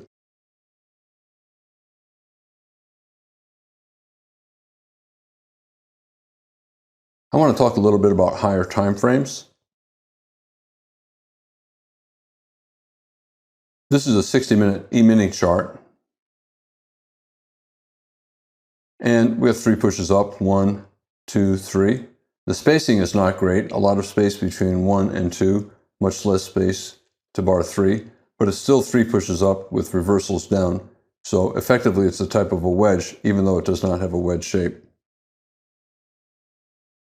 Could I also use this high? We got a reversal, this high, reversal, this high, reversal? Sure. Some computers will be using that instead. 1 or 1, and then 2 and 3. I always like to connect 1 and 3, and I don't care if 2 is above that line. If I see a reversal down at a potential 0.3, I conclude that that is the correct line, and 2 is an overshoot.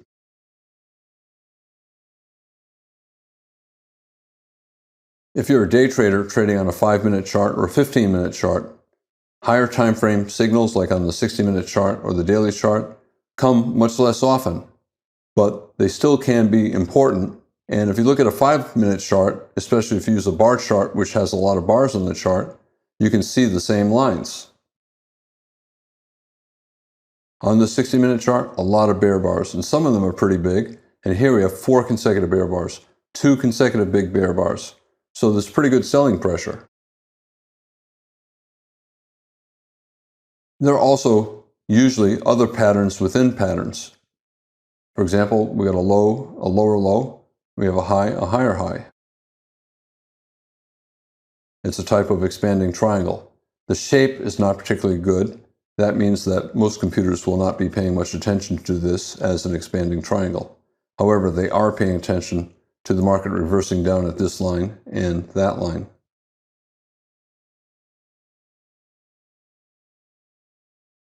Top of the channel, we're getting a failed breakout attempt and a reversal down. Here we have a low 1, low 2.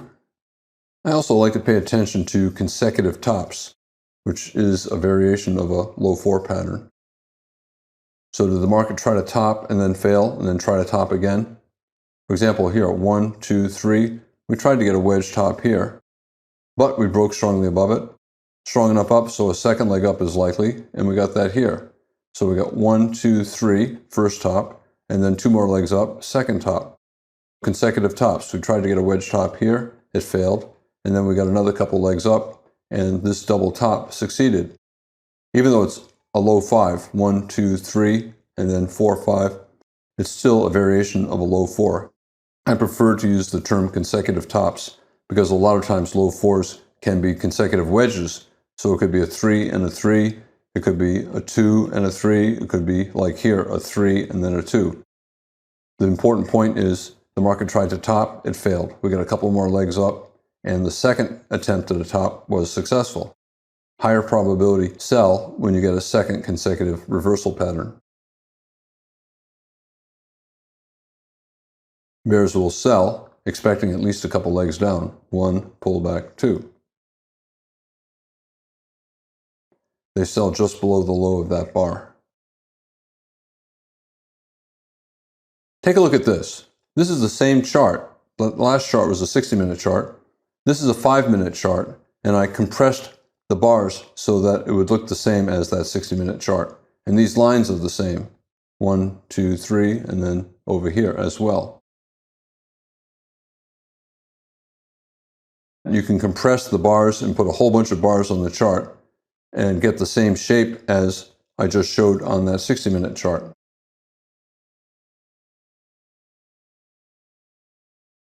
This is a close-up of that 5-minute chart at the top.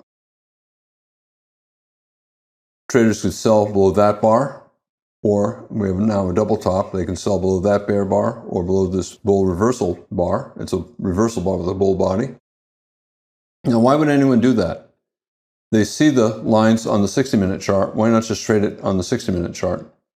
A lot of traders will look for patterns on higher time frame charts and then look for entries on lower time frame charts because they usually can enter with less risk.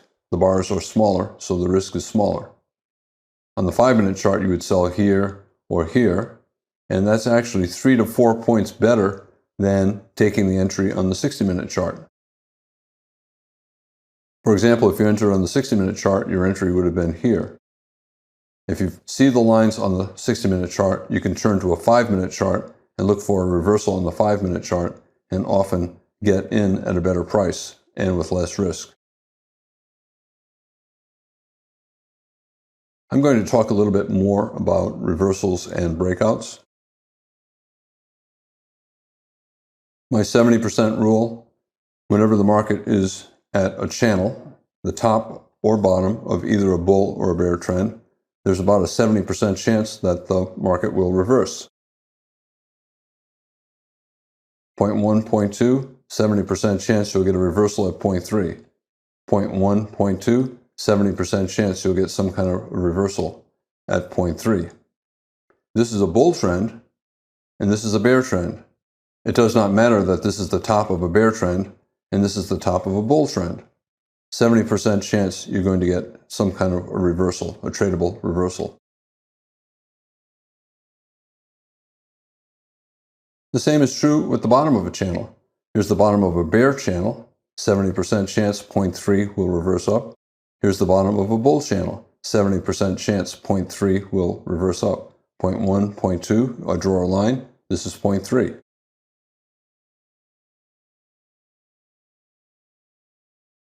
This is a very strong breakout. We have a weak rally for a first leg up, and then a very strong second leg up. If this is in a bear channel or in a trading range, you have to be thinking that it might be a second leg trap. So leg 1, pullback, and then very strong leg 2, an attempt at a breakout and the conversion into a new market cycle, breakout, channel, trading range.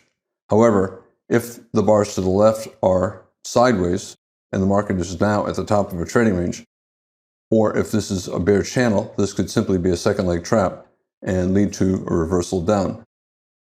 In any case, when you have a very strong rally like that, I'm not going to sell here. I need at least a second reversal, some kind of a double top. Whenever a setup is not strong, it's not strong to sell immediately after a strong bull breakout. It's better to wait for a second signal. And here we also have a good sell signal bar, just as we have here. This is a higher probability short than that.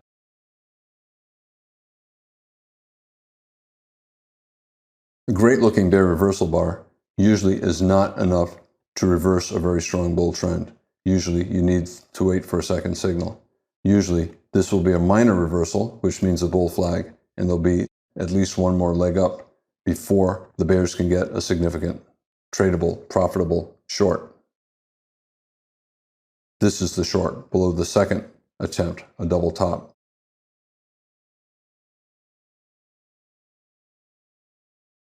I'm constantly drawing lines. After every failed breakout, I redraw the lines. We have a reversal down, 2 points, I draw a line.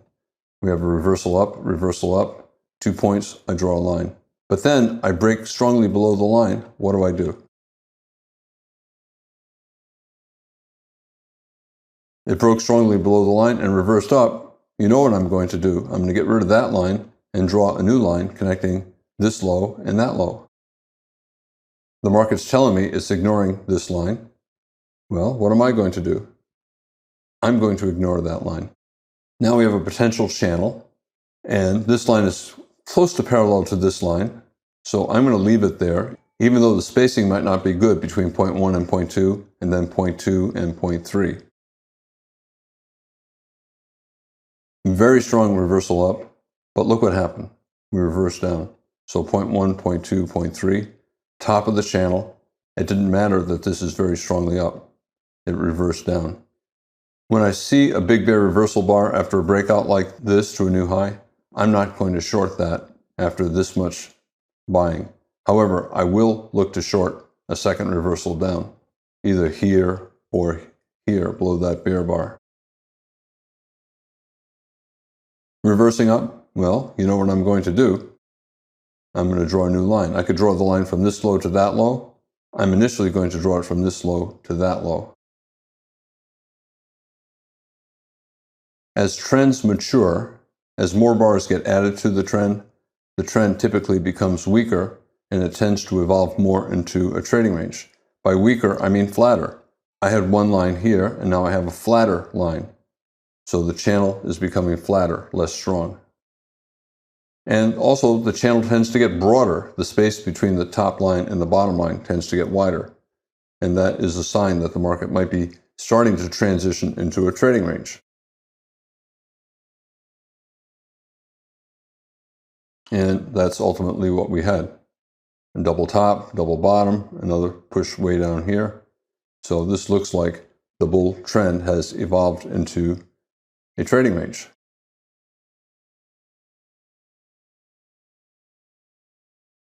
Obviously a bull trend, different ways to draw it.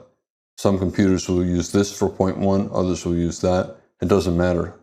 The lines are very close to the same place when the market ultimately reversed down.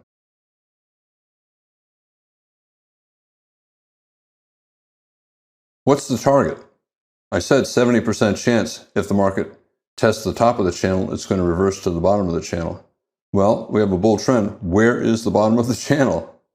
There are often many possibilities. An obvious one is this. We have a reversal up, a second reversal up. So that is a reasonable possible bottom of the channel, especially since it's fairly parallel with those two lines. What about a parallel of that blue line? Well, the market doesn't appear to be paying much attention to that parallel. What about drawing a line connecting these two red lines? That yellow line is a parallel of this yellow line. But what about connecting these two red lines? Again, all of these lines are close together, and the market's not reversing up strongly from either of those lines. Are there any other lines? Well, are there any other reversals? We got this low and that low. That allows for a line as well. However, the market fell strongly through it, so the computer is not listening to that line either. It's important to keep drawing lines and watch how the market reacts when it gets near a possible line, a possible bottom. You look for a strong reversal up, or you look for a breakout to the downside. And if you get the downside breakout, you often get a couple legs down.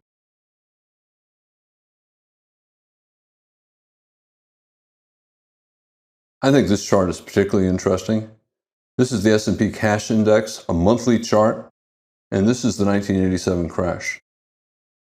I began trading right before that crash. I'm sure very few of you were trading at that time. The news made it sound like it was recurrence of the 1929 crash and the start of a depression. But what happened? We got a micro double bottom and then a bull trend. Look what happened. We have a reversal up, we have a reversal up, reversal up. You can draw a line.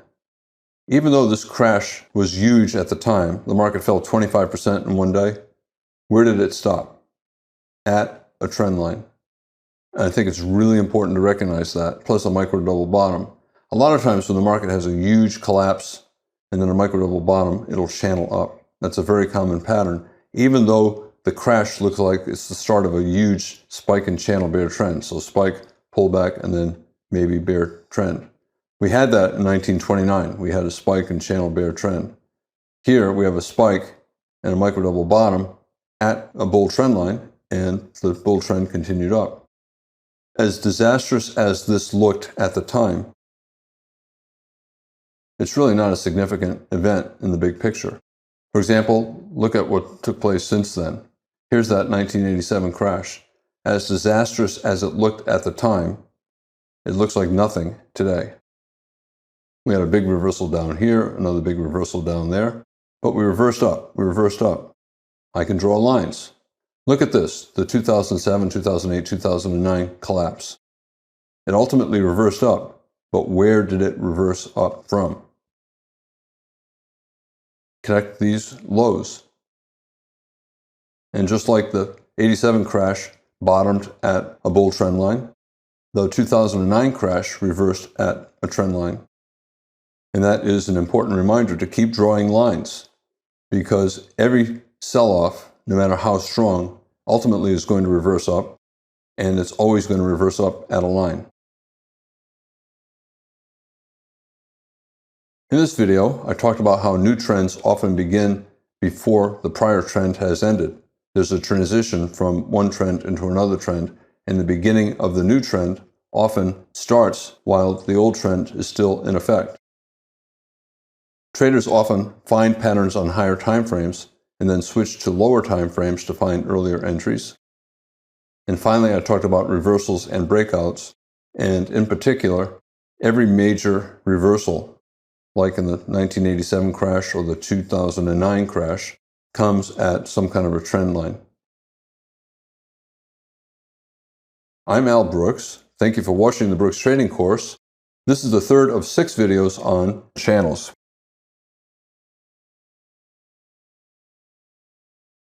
This is Al Brooks. Thank you for watching the Brooks Trading Course. This is the fourth of 6 videos on channels. I'm going to begin by talking about different types of channels.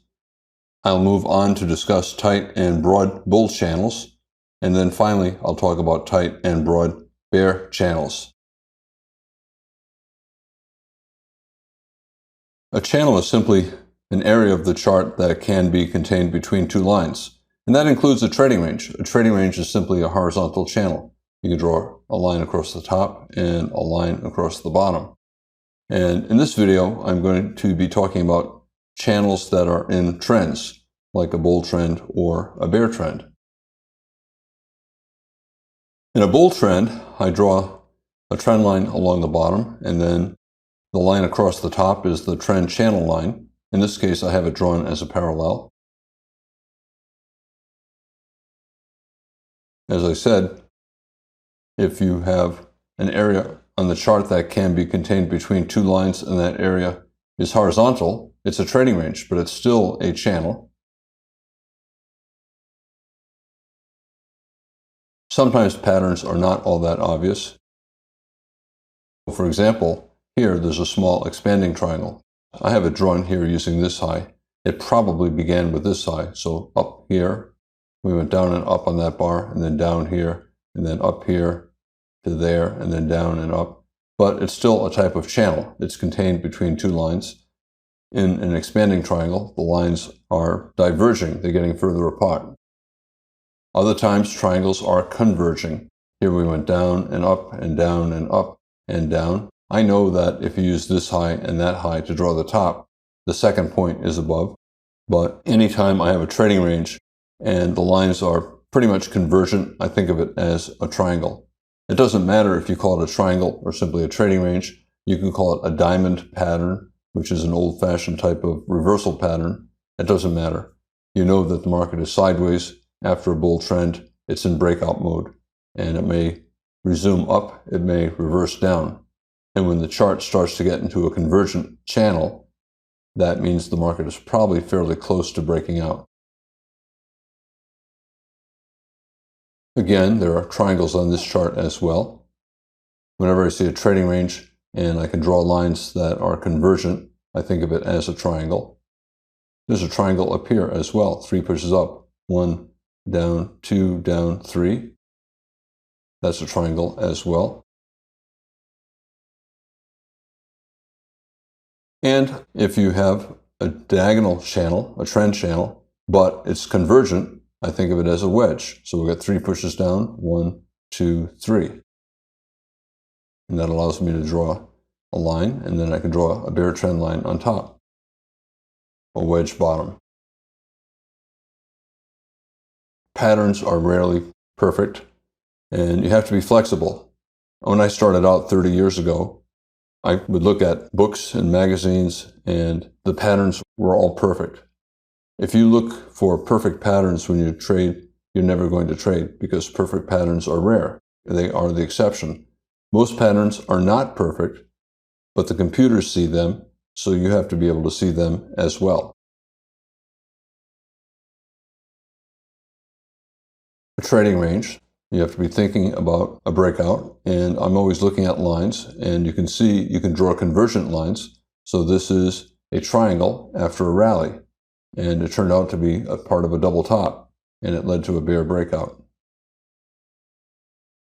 I'm always looking at reversals, and they allow me to draw lines. We have a reversal up, another reversal up, I can draw a line, and then see what the market does when it gets down to the line. It reversed up again.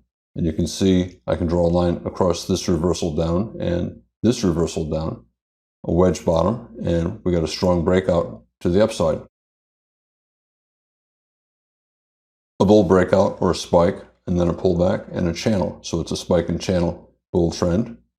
Fairly tight channel, but it's still a bull trend channel. Another trading range, 3 pushes down, 1, 2, 3. Possibly a triangle, 3 pushes up, 1, 2, 3. I know you're saying, well, Al, that's not a good push up. It didn't even go above the high of that bar. On a smaller time frame chart, that is a small rally, and then a sell-off, a rally, sell-off, rally, sell-off. So this is an expanding triangle. Again, it doesn't matter if you call it an expanding triangle. It doesn't matter if you call it a head and shoulders top, left shoulder, head, right shoulder. The market's in breakout mode. Head and shoulders top. Instead of breaking to the downside, we broke to the upside.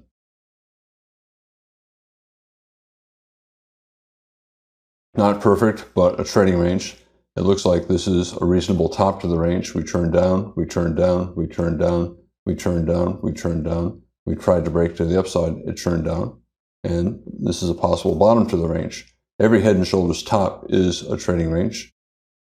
And here the neckline is the bottom of the range. Horizontal channel, it's a trading range.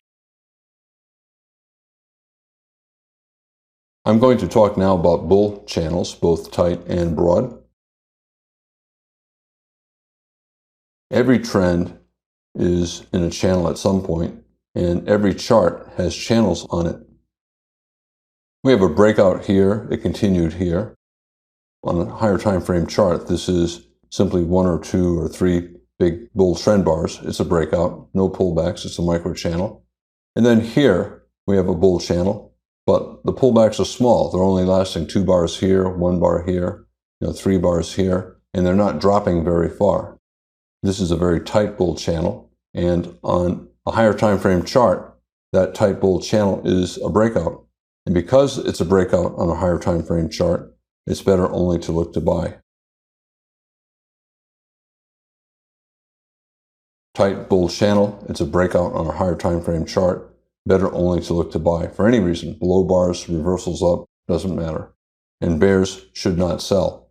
Even if they sell with limit orders at the highs of bars, the market rarely pulls back far enough for them to make even a scalp.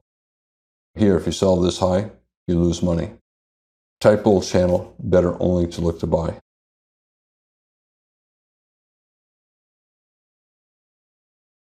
Again, a tight channel, it's a breakout on a higher time frame, so only trade in the direction of the trend. There are pullbacks. This bar fell below that low. These bars fell below that low. So it's a channel instead of a breakout on this time frame. But the bears are only in control briefly here for 1 bar.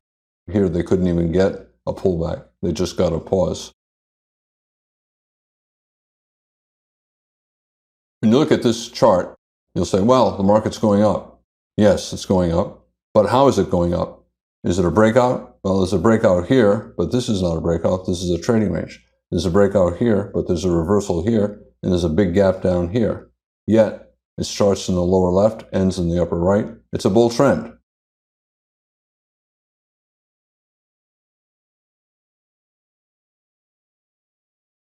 It's a broad bull channel.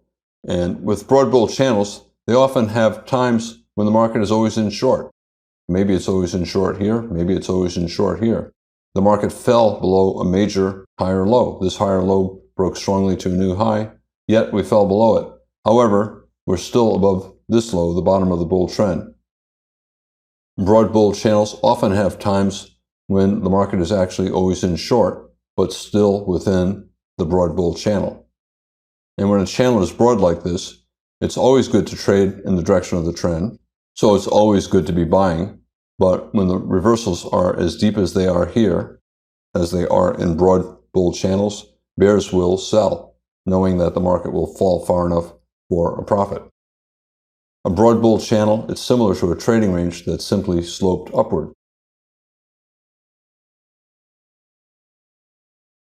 Bulls can buy for swings and for scalps. Bears, it's usually better only to sell for scalps until you're confident that the market is in a bear trend.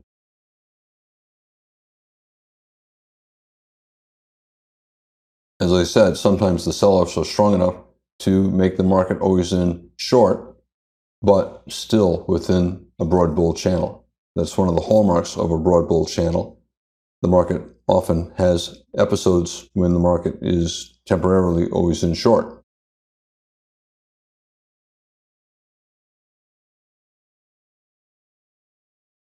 We reversed up here, so I'll redraw the channel using this low.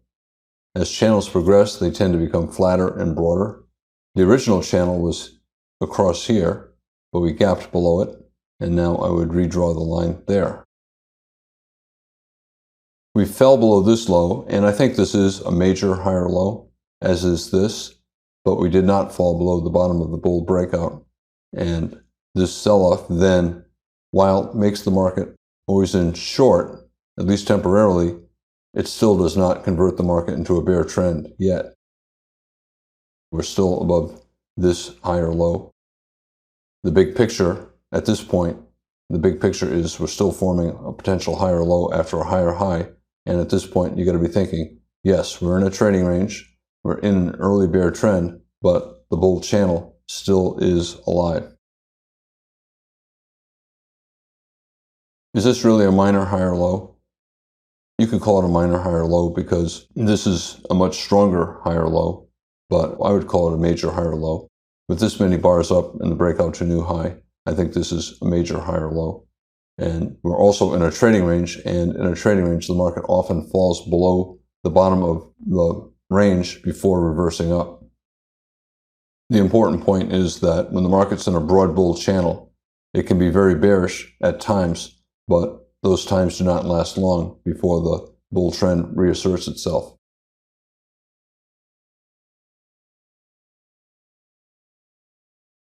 A broad bull channel I think of as a weak bull trend. It's barely better than a trading range. And during a lot of the time, it's in a trading range, like here and here. The flatter and the broader the channel is, the easier it is for bears to make money. When the market's in a broad channel like this, bulls and bears will place trades. It's okay to both buy and to sell.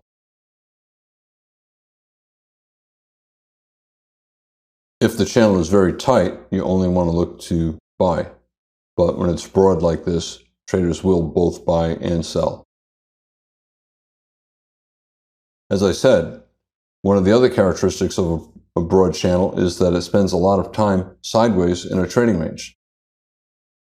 And traders trade it like a trading range. They buy and sell because most of the bars on this chart, even though we're in a broad bull channel, most of the bars are also in a trading range. Trading range, buy low, sell high, and scalp. The lines are far apart, so there's plenty of room for both the bulls and the bears to make money.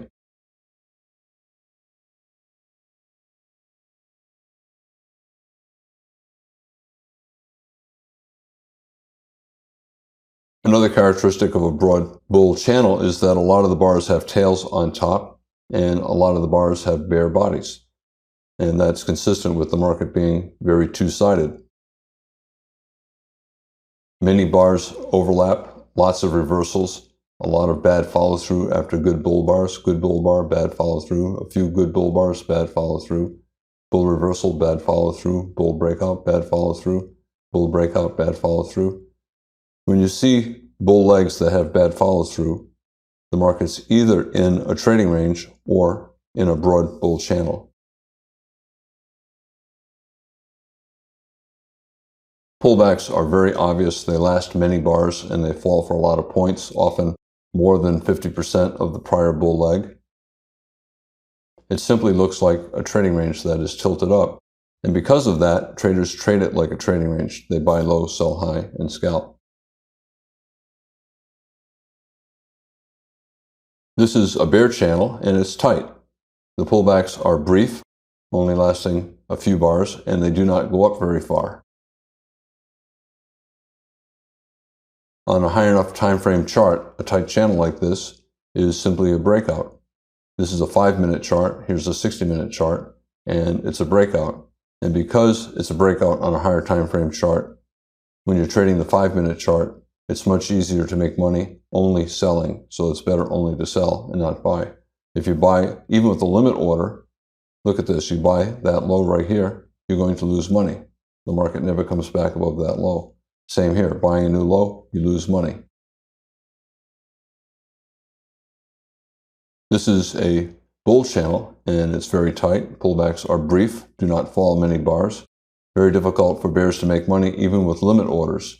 On a higher time frame chart, a tight bull channel like that is going to be a breakout. 5-minute chart, tight channel. 15-minute chart, it's a breakout.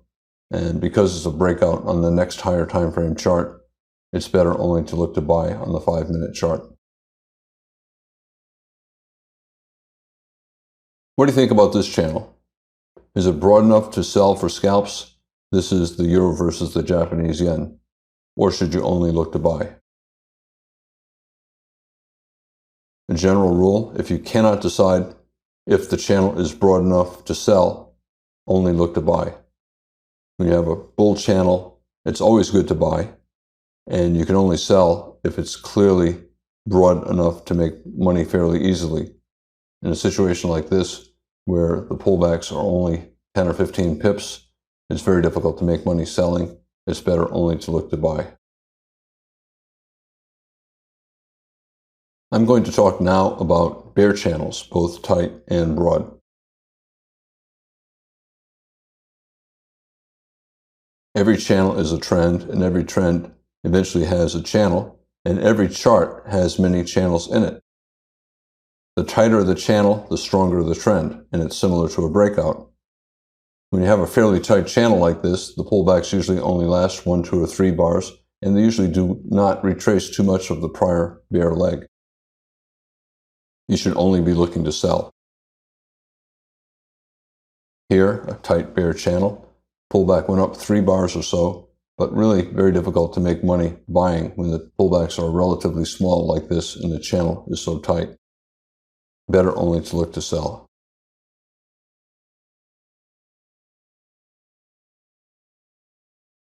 This is a bear breakout, especially this strong bear breakout. But here, this bar goes above this high.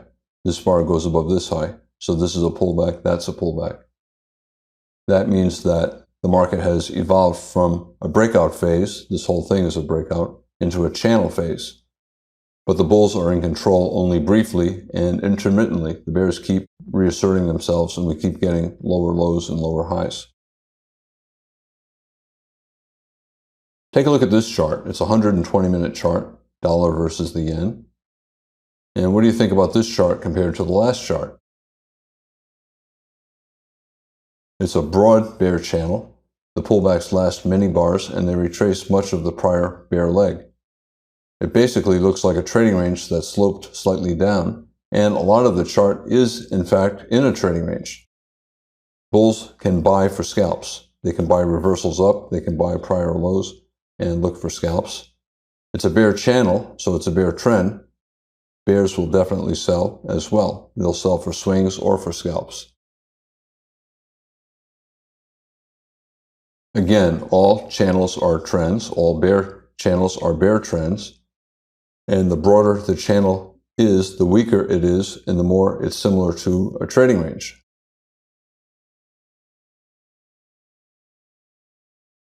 Another characteristic of a broad bear channel, the reversals up are often strong enough to make the trend always in long. Here, here, here.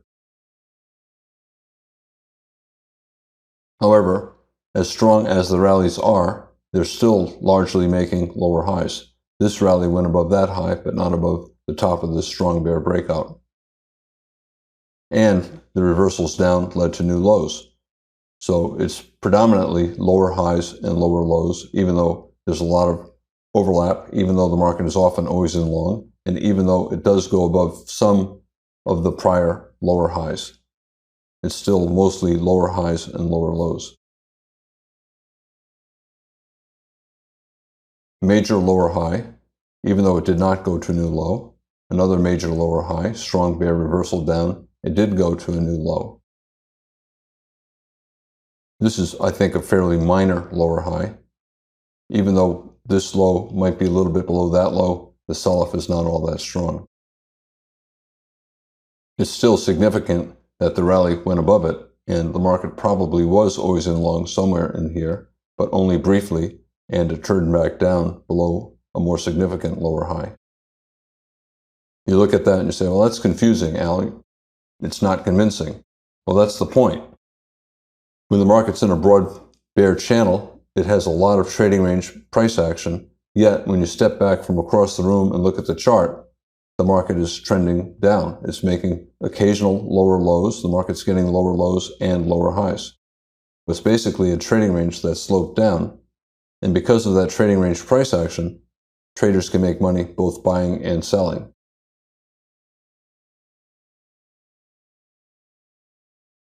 Broad swings means a weaker trend, and it means it's much more two-sided. The broader and flatter the channel is, the easier it is to make money buying, even though it's a bear trend. So traders will both buy and sell when you have a broad channel, especially when it's flat like this.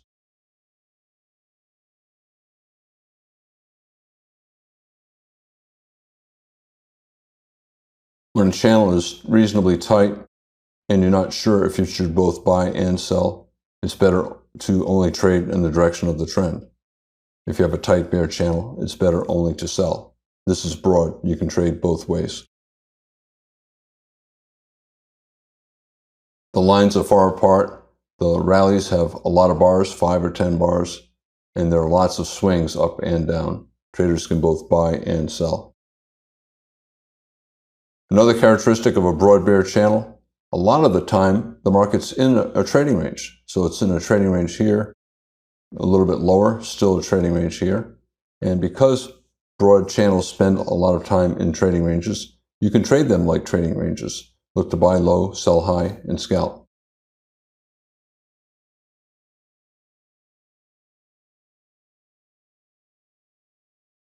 Bear trend, but a lot of the bars have prominent tails on the bottom. Also, a lot of the bars have bull bodies and strong bull bodies. That's another characteristic of a broad bear channel. It's a weak bear trend. Traders will both buy and sell. A lot of overlapping bars. The market's not going down, even though it's overall going down on the screen. Much of the time, it's sideways, overlapping bars. Weak follow through after big bear bars. Big bear bar, bad follow through. Bear bar, bull bar, bear bar, bull bar, bear bar, doji. So a sell-off, but there are problems with the sell-off.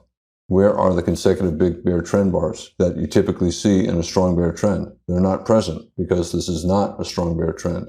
It has a lot of two-sided trading. Obvious pullbacks.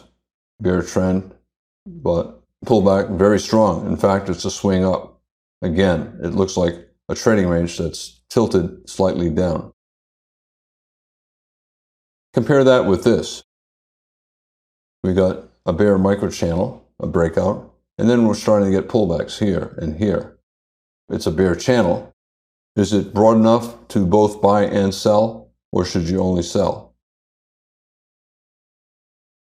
If you cannot decide, then assume that it's too tight to buy and only sell.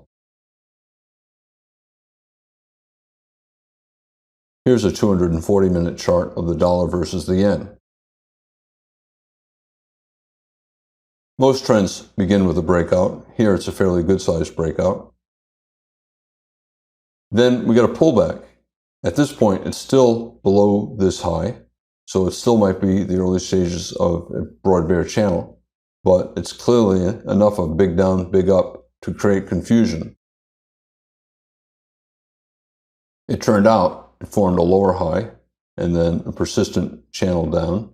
new low, big pullback. So at this point, you got to be thinking it might be a broad bear channel or a trading range. And it is both at this point.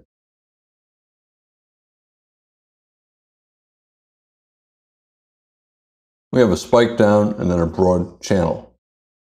Spike and channel patterns, like all patterns, are often nested. And by nested, I mean there are often smaller patterns within the bigger pattern. Bear trend, there are a lot of breakouts along the way. There's another bear breakout here, and then here, and then here.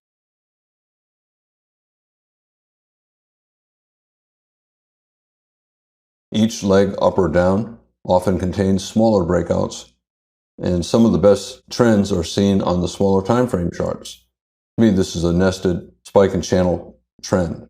We got a spike here and then a channel. You can say this is a breakout on a higher time frame chart, so it's also a spike, pullback, and then channel. Bear spike, pullback, and channel. Fairly tighter channel within this broader channel. Bear spike, pullback, channel. Bear spike, pullback, channel. There are several nested spike and channel patterns here. Bear breakout, so small spike and channel. On a smaller time frame chart, this would be obviously a spike and channel bear trend. Very common to see nested patterns, smaller patterns within larger patterns. Another bear breakout and then a little wedge channel, so another spike and channel trend, again within this larger spike and channel bear trend. We have a breakout, a bear breakout, and then a channel. Breakout, you can call it a trend bar, you can call it a spike, and then pullback. Pullback starts the channel phase, so a spike and channel bear trend. When you have a spike and channel bear trend, so spike and pullback and channel, it's usually followed by a trading range. And at least half of the time, the top of the range is at the start of the channel. That is the target now for a rally, if we do get a rally here.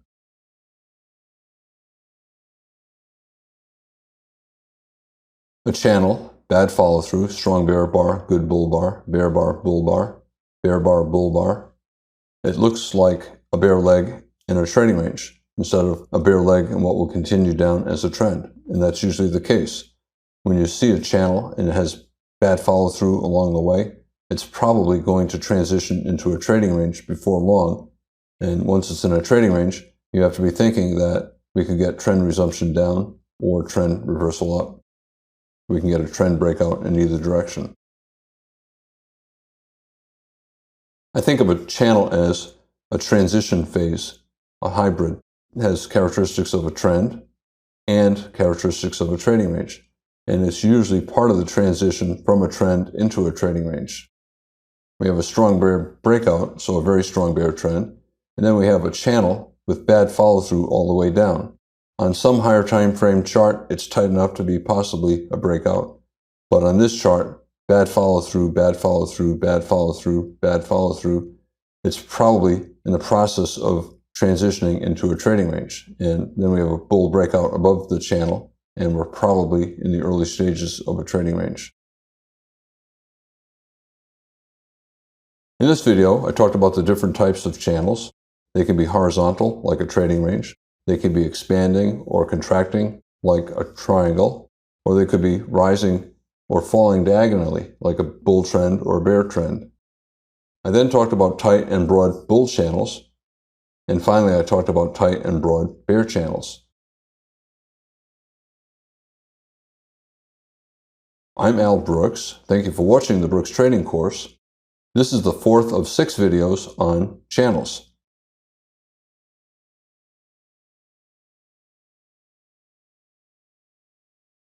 This is Al Brooks. Thank you for watching the Brooks Trading Course. This is the 5th of 6 videos on channels.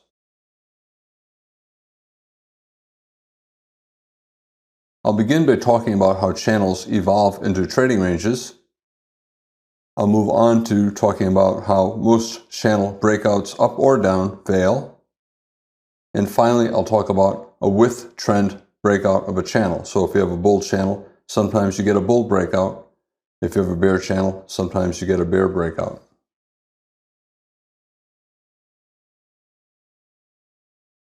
As the channel progresses, bulls become less confident that the trend will continue, and they begin to take quicker profits. They begin to scalp. Also, bears begin to see that if they sell at the high of the prior bar and add on higher, they can begin to make profits. Bulls selling at new highs. Instead of buying new highs, confident that the trend will go up much further, they begin to take profits at new highs. So they buy a pullback and they begin to take profits at the prior high. They are beginning to think that the trend might not continue all that much further, and maybe this channel is the beginning of an evolution from a strong bull trend, a breakout, to a channel and then to a trading range. This is a spike in channel, spike, pullback, second push, pullback, third push. Most spike and channel patterns like this have 3 pushes, 1, 2, 3, and evolve into trading ranges. Typically, they work their way down to the bottom of the channel. And all channels, whether or not they're in a spike and channel pattern, usually have an opposite breakout and then they evolve into a channel. Remember the market cycle. You have a strong breakout, it weakens with a pullback, enters a channel, and then eventually becomes a trading range.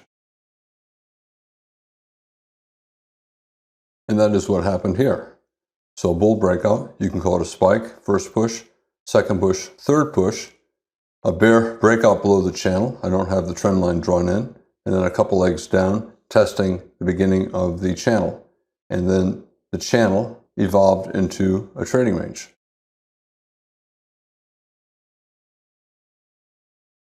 Just like the bulls are losing confidence that the trend will go much higher, the bears also doubt that it will go much higher, and they therefore begin to sell above prior highs and scale in higher for scalps. The bear would sell over here, maybe add on here, and then take profits when the market came back to their first entry. And then they get out break even on their first entry and then with a profit on their second entry. Again, here they sell here, sell more higher, and then buy back their shorts at the first entry, break even on their first entry, and then a scalp on their second entry.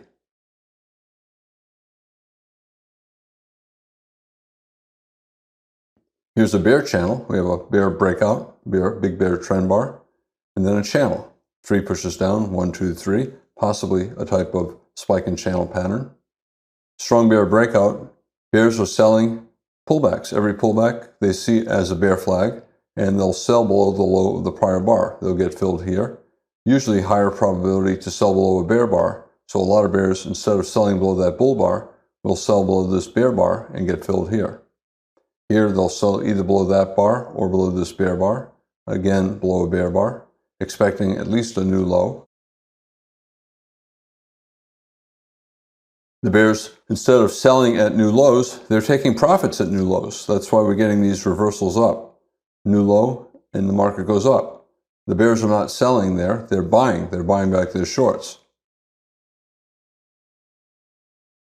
They're losing confidence that the trend will continue much further.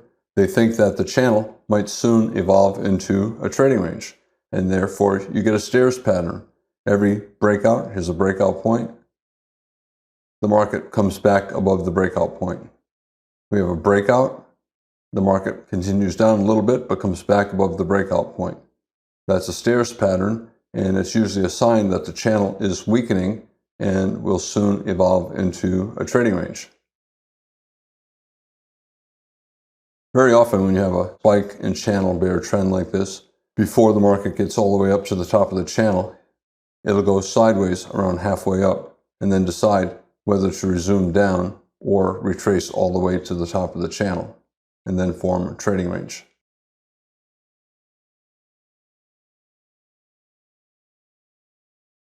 The bulls also see what's going on. They see that when the market goes to a new low, there's buying going on. They know the bears are not selling that low. They see the bears are taking profits.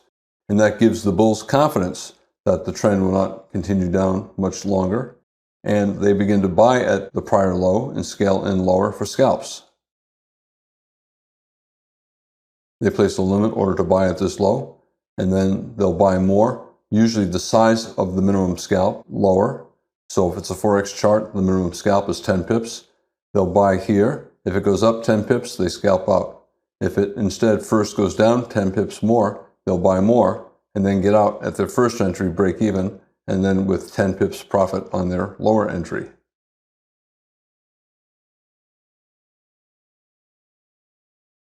Most bear channels, here's a bear channel. We have a bear breakout, a spike, and then a pullback.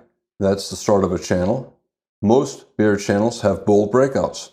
And therefore, even if the market is in a bear trend, a bear channel is a bear trend, traders should look at bear channels and see them as bull flags because most have a bull breakout. And the same is true for bull channels, whether or not it's a bull channel in a bull trend or a pullback in a bear trend. Traders should see them as bear flags and expect a bear breakout. We have a bear trend, bear breakout, and channel. However, I always think of it as a bull flag because the odds are it's going to have a bull breakout. Bear channel, bull flag, because probably we'll have a bull breakout, which it did here.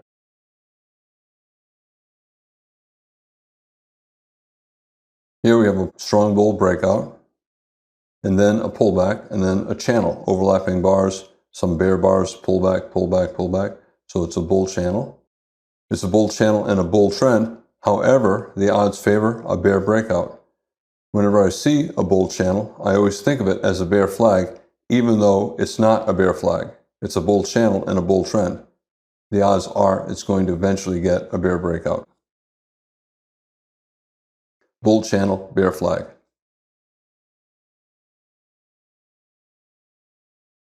And we got a bear breakout below the bottom of the bull channel.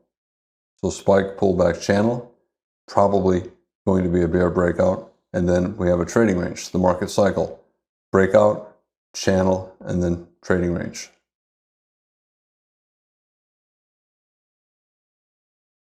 This is a very strong bull trend. It's in a channel. It's probably a breakout on a higher time frame chart. This is the dollar versus the yen, a 5-minute chart. However, 75% of the time, if you have a bull channel, even if it's tight, strong, it'll have a bear breakout. Only 25% of the time will it get a bull breakout, and the market cycle then begins over again. Breakout, and then another channel, and eventually a trading range. As strong as this bull trend is, we got a bear breakout. The bear breakout was not a bear trend. It was a sideways tight trading range, and that is common. But it's still a bear breakout. Here's the bull trend line, the bottom of the channel, and by the market simply going sideways, it broke below the bottom of the channel.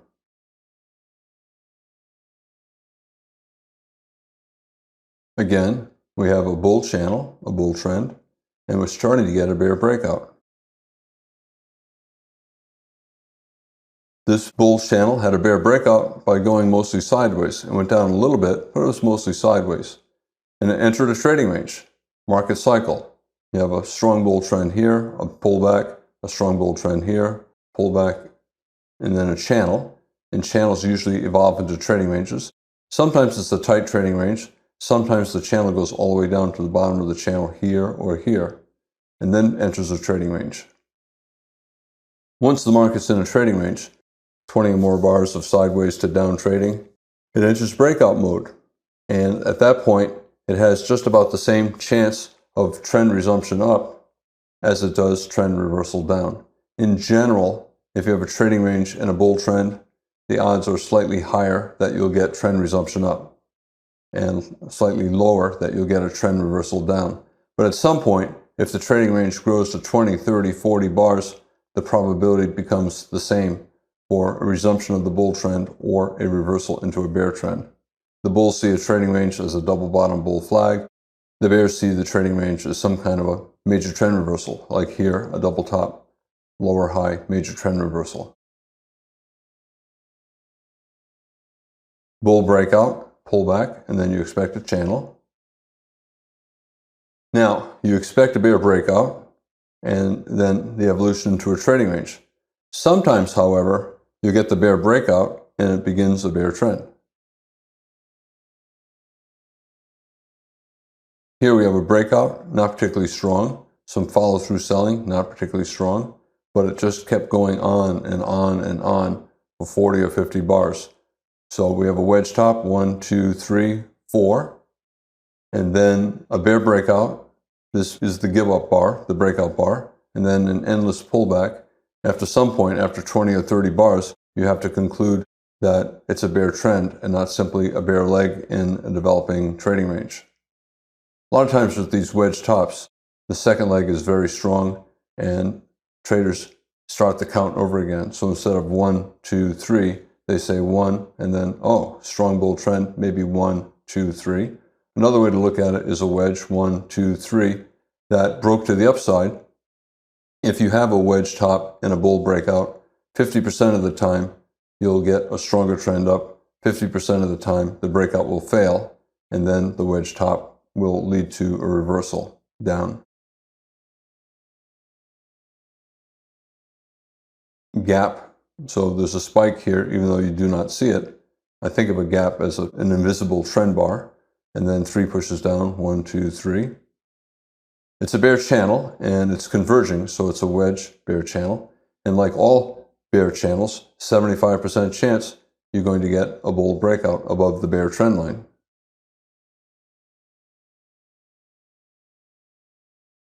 If it's a wedge bottom and the shape is pretty good, instead of simply an evolution into a trading range, you can get the start of a bull trend.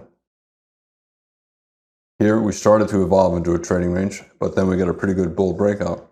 We tried to form a trading range here, but we just kept going higher. Is the whole thing a trading range? Yes, it is, but you can also call it a bull trend. We got 3 pushes up, 1, pull back 2, pull back 3. After a wedge bottom, 1, 2, 3, we have a wedge rally, 1, 2, 3. It went above the top of the bear channel and formed a double top, this high and that high, and it evolved into a trading range. Is this a bull trend, or is it simply a bull leg in a trading range? You can call it a bull trend. It went up a lot of bars pretty fast, but you can also call it a bull leg in what became a trading range.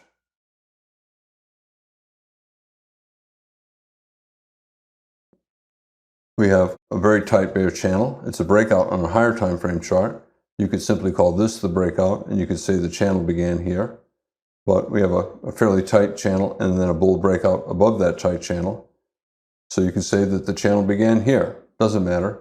It's still a fairly tight bear channel, trying to get a bear breakout, but you know that even a tight bear channel, 75% chance you're going to get a bull breakout. It can break to the upside either by going sideways or by going up. So every bear channel, no matter how tight, no matter how strong, I think of it as a bull flag, because the odds are you're going to get a bull breakout. Here we went sideways for a few bars and then eventually worked higher and got a bull breakout above the top of the bear trend line. Most channel breakouts usually fail. Bear channel, and we try to break below the bottom, and we get a micro double bottom, down and up, down and up.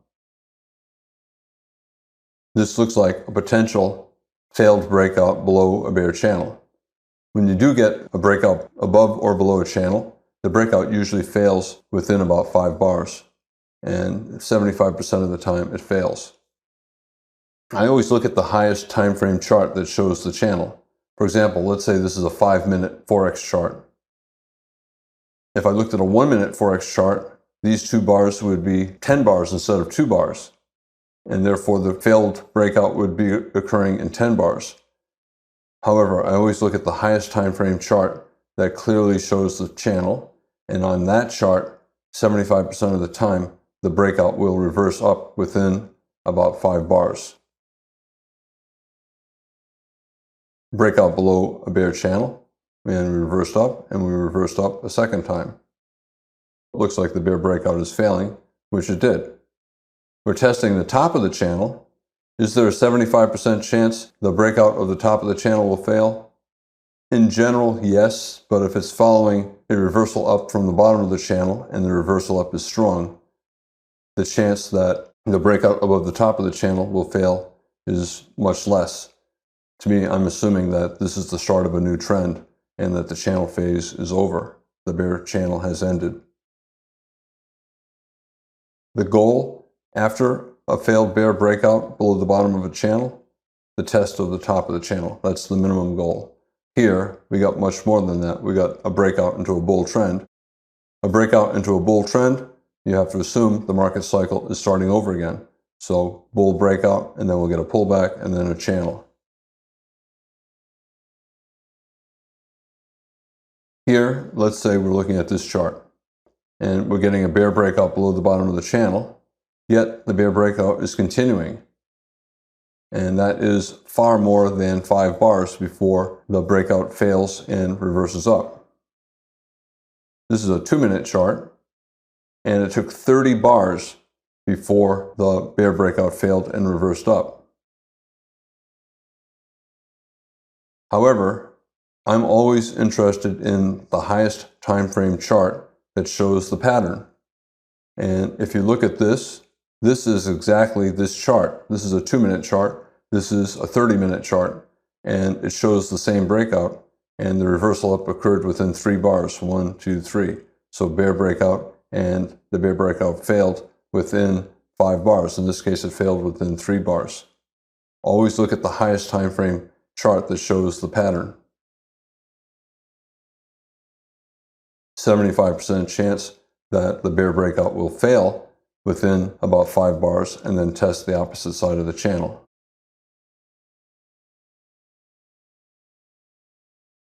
The minimum goal when you have a reversal from one side of the channel is a test of the opposite side of the channel. That's the minimum goal.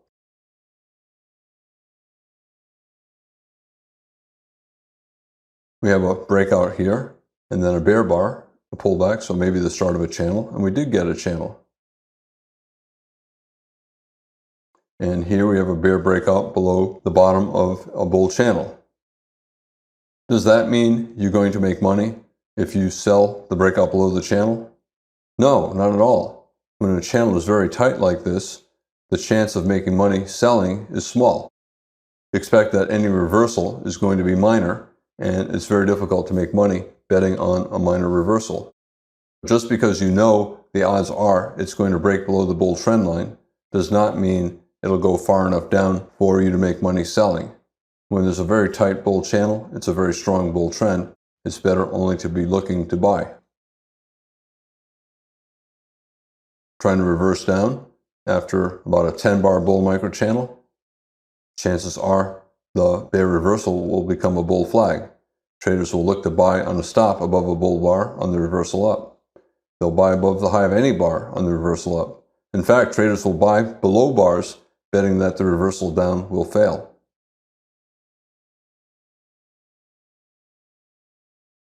I said that 75% of breakouts of channels reverse, but sometimes they succeed. If you have a bull channel, sometimes you get a successful bull breakout.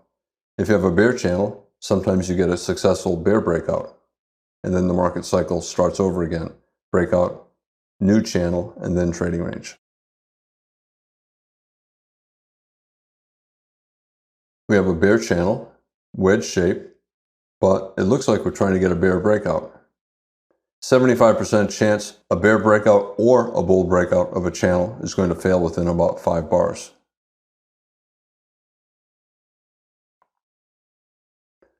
Here we're trying to get a wedge bottom, 1, 2, 3, and we're trying to reverse up.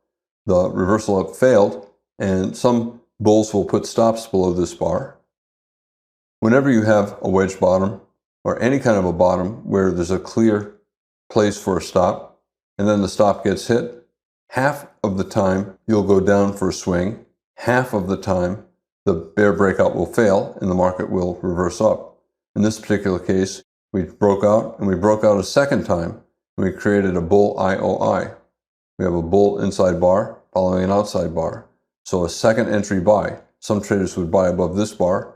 Other traders would say a single bull bar is not enough to reverse such a big bear bar, chances are you'll get at least a small second leg down. The bear's got it here. Then this is a second failed bear breakout. This is a higher probability buy, looking for a test to the top of the channel. Think about what's happening here. We have a reversal up, reversal up. You can draw a line, 1, 2, and then you wait to see what happens on the third test of the line. And we tried to reverse up, but not a particularly good reversal. We have 3 decent bear bars here. And then look what the bears did next. A very strong bear bar. The bears are trying to get a bear breakout below a wedge bottom, hoping for a measured move down. But look at the follow-through. Terrible follow-through after a bear breakout. Strong enough bear bar to expect at least a small second leg down. And the bears got their minimum, a small second leg down. And look at that follow-through, another big bull bar. This is probably going to be a failed breakout below a wedge bottom. And the minimum objective would be some kind of a reversal up, probably with 2 legs up. Here's the first bear breakout. And most bear breakouts below channels fail. And usually the reversal up occurs within 5 bars. Here it occurred within 6 bars. 1, 2, 3, 4, 5, 6. Micro double bottom, down, up. Bull bar here, bigger bull bar here. The bear breakout below the wedge bottom looks like it's failing. This is a reasonable buy, looking for at least 2 legs up. 1, pull back, 2. Here we have a bull channel, fairly tight bull channel. We have a bear breakout. And now it looks like we're trying to get a bull breakout above the top of the bull channel. Only 25% of the time will you see a successful breakout above a bull channel. This is an example. 3 consecutive bull bars closing on their highs, good sized bodies. This is a breakout, and it appears that it's going to be successful. We have some hesitation, and then you can call this a channel. So spike, and then pull back, and then maybe channel, and then eventually a trading range. Because there's a bull breakout, you have to be thinking that the market cycle is starting over again. So breakout, and then channel, and eventually a trading range. In general, after there's any kind of a breakout or a reversal, traders expect about 10 bars and 2 legs as their minimum objective. So bull breakout, and then pull back, and second leg. This breakout is so strong that it may have a second leg up. Bull breakout, pull back, and maybe 1 more leg up. Don't know. But the minimum objective when you have any kind of reversal or any kind of a breakout is 10 bars and 2 legs. We've got a bear channel, 2 reversals, draw a line. The market reversed up again at that line, but then it did this.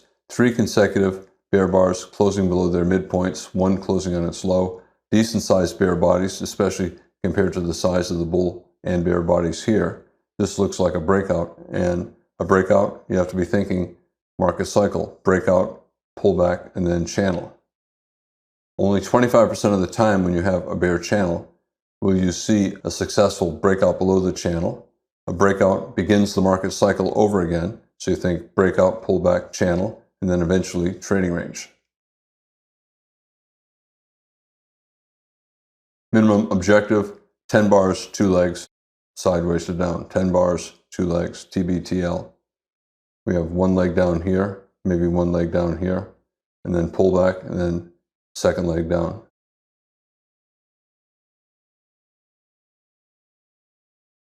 Bear channel, 2 reversals, draw a line, reverse up here, broke below it, reversed up, reversed up, reversed up. So it looks like it's respecting the bottom of the channel.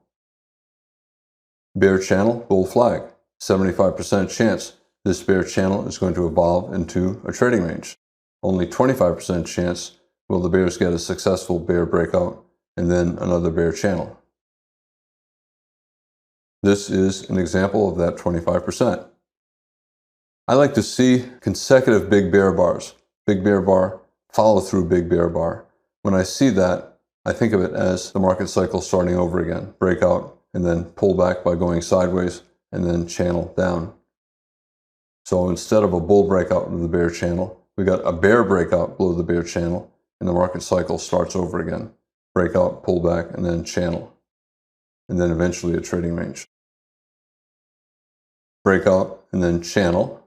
You expect a bull breakout, which the market gave us by going mostly sideways. Not a bull trend, simply a sideways breakout above the top of the bear channel. Trading range, so market cycle, bear breakout, channel, and then evolution into a trading range. After about 20 bars, breakout mode, the probability of a reversal up becomes about the same as the probability of trend resumption down.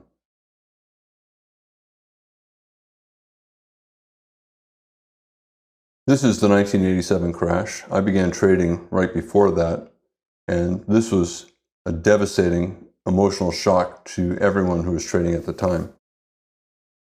It was interesting, on that day, I was short 13 S&P 500 futures, which is now the equivalent of 5 times that, 65 E-mini contracts. The price is much less, but it's the equivalent of 65 E-mini contracts. And I had to go to the office to do surgery that day, eye surgery. And I got out. I actually lost, I think, $5,000 on the day. Had I stayed and traded and just held until the close, I would have made $400,000. And that's in 1987 dollars. That would be about $1 million in today's dollars. In any case, what I'm trying to illustrate here is we have a channel, 75% chance you'll get a bear breakout and then the evolution into a trading range. But there's a 25% chance you'll get a bull breakout and then the start of a new market cycle.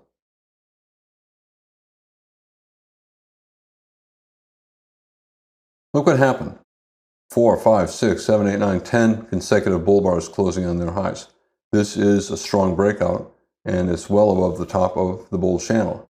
This is one of those cases, one of those 25% of the time when you get a bull breakout above a bull channel and the market cycle starts over again. This is 1995, after the Republicans took over the House of Representatives in 1994. 8 consecutive bull bars closing on or near their highs.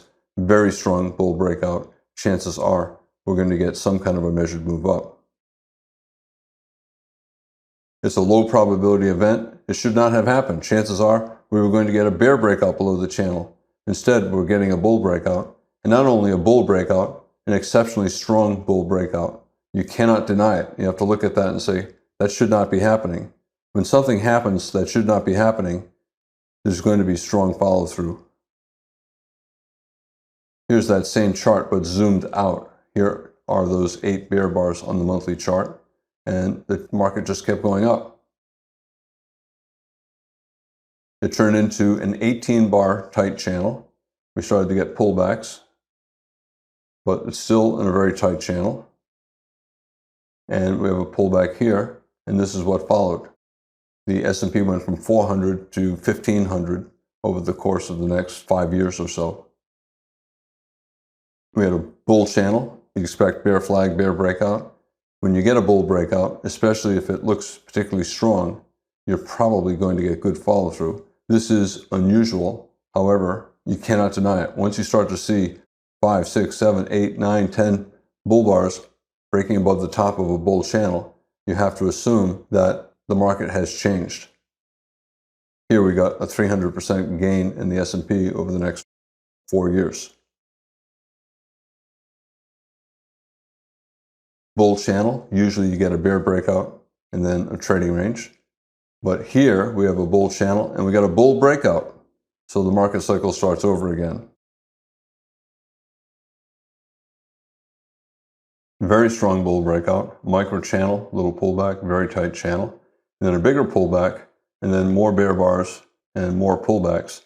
Very tight bull channel, a breakout on a higher time frame chart. We got a bear breakout below the bull channel, but look what happened. It reversed up strongly, and you could then draw a broader bull channel. New market cycle. Whenever you get a bull breakout, you got to be thinking about a new market cycle. Breakout, and then channel, and then eventually a trading range.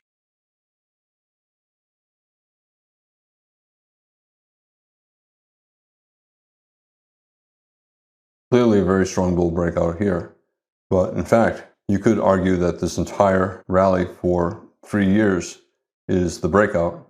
This is a monthly chart. If you looked at a higher time frame chart, like every bar being 6 months or every bar being 1 year, this entire 3-year rally would probably be simply a strong bull breakout. And this is a big enough pullback, you'd think that the channel began right here.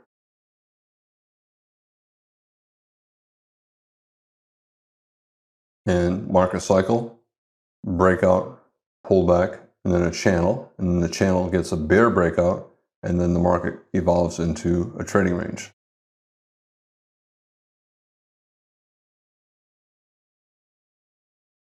Again, remember, we had a bull channel here after the 87 crash, and then a very strong bull breakout. A low probability event. Whenever a low probability event happens, you get bulls trapped out. They're in denial, they don't buy. You have bears trapped in. They're selling above the bear channel, betting that the breakout will fail. So both are trapped, and both are hoping for any kind of a pullback. The bulls want to pull back so they can finally buy, and the bears want to pull back so they can exit with a smaller loss. The result is the first reversal down, traders will buy it. Bulls will buy it to get long, bears will buy it to exit losing shorts. Minimum goal, 2 legs up. Is this the first leg, pullback, second leg? Well, you could argue it is. You could also say that if you're using different time frame charts, first leg up, pullback, second leg up, doesn't matter. Minimum goal is 10 bars, 2 legs. We got far more than that on the monthly chart. On a higher time frame chart, like a yearly chart, this whole thing would be the breakout phase, and this would be the pullback. Leg 1, pullback, leg 2. Whenever there's any kind of a pullback, here we have a pullback, I look to the left to see if it stays above the breakout point, which it did here. So you got to be thinking that maybe this gap between this low and that high is a measuring gap. I'll look at the start of the move and then the top of the first leg and project up for a measured move, knowing that a lot of bulls will begin to take profits there. Aggressive bears will short there, but when a channel is this strong, it's better only to be looking to buy. Here's that same chart, the 87 crash. At the time, it was huge. The market fell 25% in one day. But when you look back now, so many years later, 30 years later, it looks minor. In any case, we have a bull channel and then a bull breakout, and then we have another bull channel, and this bull channel did get a bear breakout. In fact, this was a devastating correction. It's a loss of about 50%, and it's about a 50% pullback from this rally. This is the spike pullback channel. We have a bear breakout below the bull channel, which happens 75% of the time, and then the market typically comes down to the bottom of the channel. Here we went a little bit below. Bull breakout pullback channel usually evolves into a trading range, and this trading range lasted 15 years, and eventually we got trend resumption up. Here's the dollar versus the Canadian dollar, a 480-minute chart. We have a bull breakout, and then a pullback, and then a channel. 75% chance, bull channel, bear flag. 75% chance we get a bear breakout and the evolution into a trading range. 25% chance we get a bull breakout and the market cycle starts over again. And that's what happened. Bull breakout, channel. Instead of a trading range, you can say that this is a trading range, but you can also say it's still a bull channel. We got a very strong bull breakout. 25% of the time, that's what happens. You get a bull channel and you get a bull breakout, and the market cycle starts over again. Breakout, a pullback, and then channel, and then eventually a trading range.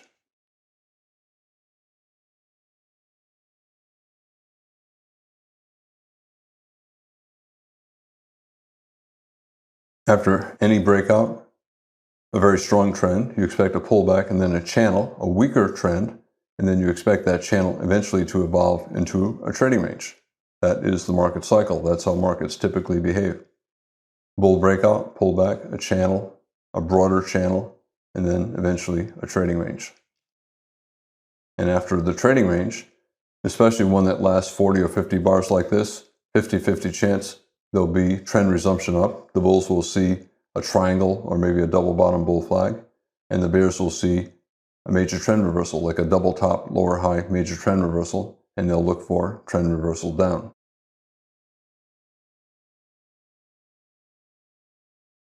Market cycle. Bull breakout channel, maybe trading range, or maybe just bull breakout channel, and then bull breakout again. 25% of the time you get that. The market cycle starts over again. Bull breakout channel, and then trading range. And then the market waits for a breakout up or down, and then the market cycle will start over again.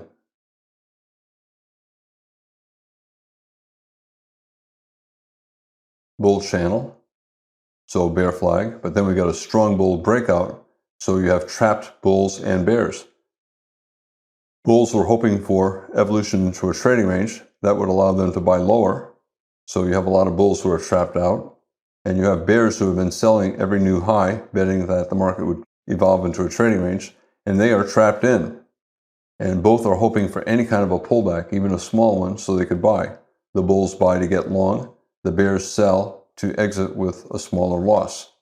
And because you have bulls and bears eager to buy after this kind of a strong breakout, you usually get at least a small second leg up.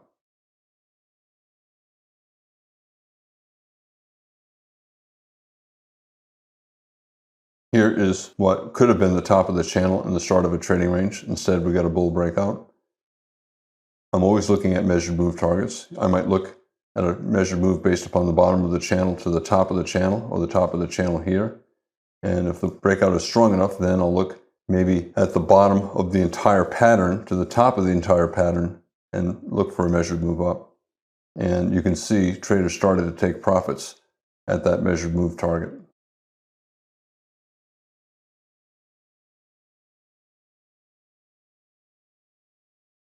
Very strong bull breakout. Did the channel begin here? Maybe. Maybe it just rounded up and accelerated up. Is this a strong bull breakout and then a pullback that lasted 15, 20 bars and then the channel began? Some computers see it one way, other computers see it the other way. I tend to think of this as part of the channel, that the channel began either here or here, and it's a horizontal channel. If the pullback goes sideways for 20 or 30 bars, then the probability of trend resumption up drops to about the same as the probability of trend reversal down. Here, we lasted about 15 bars or so. I still think the probability favored trend resumption up. I said that whenever you have a bull breakout and then a channel, maybe this is the channel, only 25% chance of a bull breakout. However, if the channel is not clear and it's mostly horizontal, the chance of a bull breakout is much higher than just 25%. It's probably closer to 50%. This becomes more of a trend resumption, trend reversal setup. So bull breakout, pullback. Is this a channel? Is it a trading range? I don't know. But the flatter it is, the more the probability is that there'll be a 50% chance of trend resumption up, a bull breakout above the bull channel, and not just a 25% chance. A bull channel, but pretty flat, and therefore, instead of a 75% chance of a bear breakout, it's probably closer to 50-50 that you'll get a bear breakout or a bull breakout.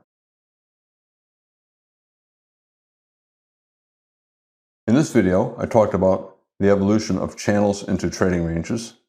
I made the point that 75% of channel breakouts up or down fail, usually within 5 bars.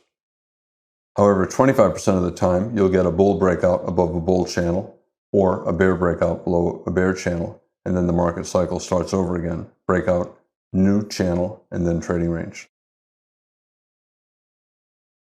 I'm Al Brooks. Thank you for watching the Brooks Trading Course. This is the 5th of 6 videos on channels.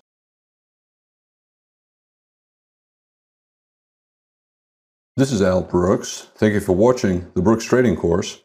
This is the 6th of 6 videos on channels.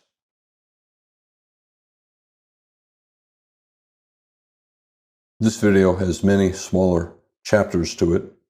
I'll begin by talking about limit orders. that you can use to fade tests of the top or bottom of a channel. I'll move on to talk about how breakouts typically start trends. Next, I will discuss reversals and breakout failures. Then I'll talk about broad channels and trading ranges. If you cannot tell whether or not the market's in a broad channel or a trading range, it does not matter. You trade them the same. You buy low, you sell high, you scalp. Finally, I'll make the point that every trading range has both an early bull trend and bear trend within it.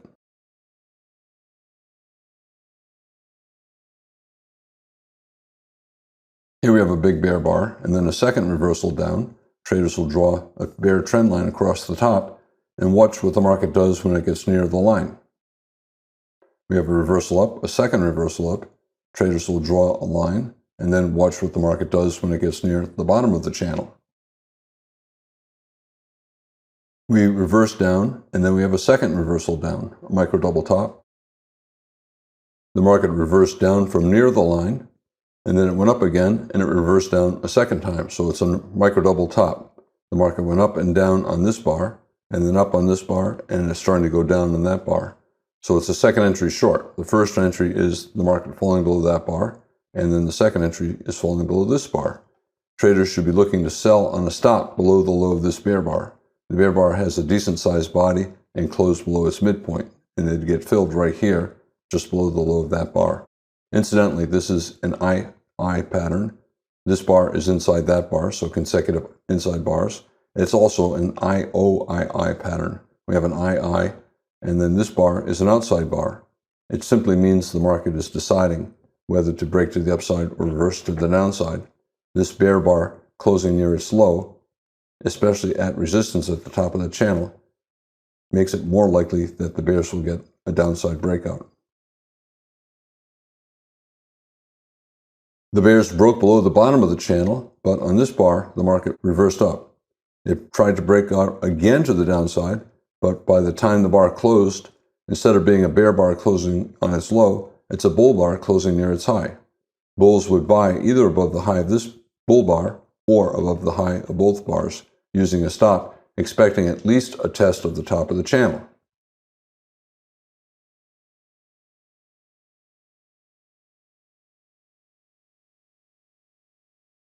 The context is good here for a reversal, and experienced traders might enter with limit orders as well, and they'll be willing to scale in, betting on a reversal. They'll use wide stops. For example, as the market's falling here, they'll be able to draw this line, and they know the potential bottom of the channel is here, so they'll place a limit order to buy in this general area. They'll get long when the market falls just below their limit order. If it falls the distance of a scalp, a minimum scalp lower, a lot of traders will add on. The second entry, you want it to be at least the size of a scalp below the first, so that if the market reverses back up to the first, you can scalp out on the second and make a scalp profit, get out break even on the first. If the context is good, you do not exit either and you hold for a test of the top of the channel. Most trends begin with a breakout, even though sometimes the breakout is not conspicuous. Reversal down, I can draw a line. Reversal up, I could draw a line there, but we fell below it, reversed up again. So I would replace that first line with this line. It's a channel, and it's convergent. It's a wedge. And look at the rally. Where are the consecutive big bull trend bars? The bulls had good bars here, but worse bars here, and even worse bars here. This rally is probably a bull leg and what will end up as a trading range. The odds are there'll be a bear breakout below the channel, and then the market will go sideways. Traders will expect this bull breakout to fail. The channel up is not very strong. Some bulls will draw this line, and then when the market's going up, they'll place a limit order to sell at the line. And some will be willing to scale in higher if the market goes higher. Most bull trends, in fact, most trends bull or bear, end with a failed breakout. Here we have a bull trend. We're trying to break above the top of the channel, but we have a tail and not a particularly big bull bar. Look at the follow through after this bull bar, a bear bar. Bad follow through.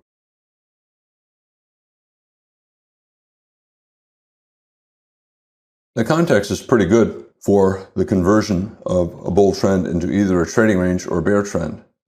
Do I want to be buying with a limit order at the bottom of the channel? Not really, especially after 3 consecutive bear bars. If the context is good for a reversal and a conversion from a bull trend into either a trading range or a bear trend, do not place a limit order to buy the bottom of the channel. We have a wedge top, weak rallies here, and now 3 consecutive bear bars. The odds are the market's going to begin to convert into a channel or even a bear trend. Look what happened here.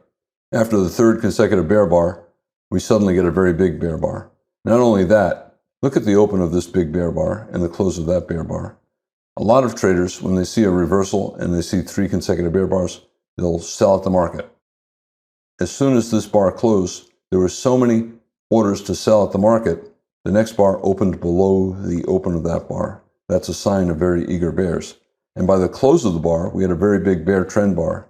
That means that bulls gave up. They were not buying at the bottom of the channel because they no longer think it's a bull trend.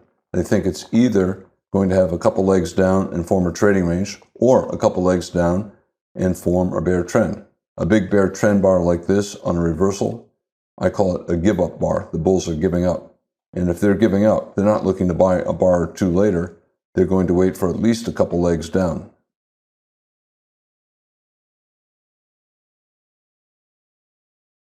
Wedge top, 3 consecutive bear bars. Chances are the bull trend is ending. Bears could sell with a stop below the low of the 3rd bear bar, and a lot of traders did. That's why this bar looks this way. You could also sell the close of the big bear trend bar, betting that traders now all agree that we're going down for at least a second leg, and therefore you can sell that close, stop either above here or above here, betting that the first reversal up will fail. The bulls who bought here and bought more lower are hoping to get out without a loss. They're going to sell, and the bears are going to sell as well. The bears who did not sell here suddenly now believe the market's going down. They'll look for any reversal up to sell. They can sell above this bear bar, a bad-looking buy signal, and they can also sell below this bear bar. Bull bar here, so we tried to go up, and bear bars went down.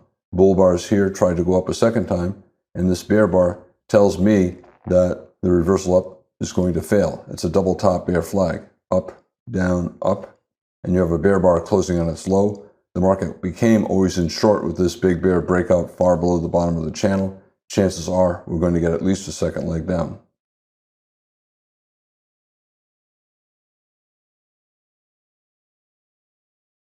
The market reversed down. It reversed down a second time. Traders could draw a line across those two highs.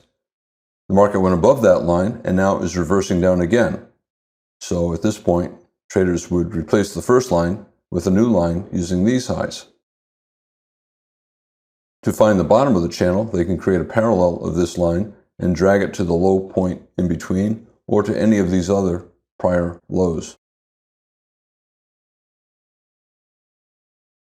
Some traders will draw all 3 lines using this low, this low, and they'll watch how the market behaves. When the market got down to the line, it reversed up. When it tried to break to the downside again, it reversed up a second time, both times with bull bodies. Very strong sell-off here, but is this a strong sell-off or this? Much less so. This looks like a trading range through here and then a trading range through here. This is not a strong bear trend. It's a spike and channel bear trend. So very strong bear breakout and then a channel, and the channel down spent a lot of time going sideways. This bear channel probably will end up being a bear leg in a trading range or the final leg in the bear trend. Traders will look to be buying a reversal up from the bottom of the channel. And here we have a micro double bottom with 2 bull bars.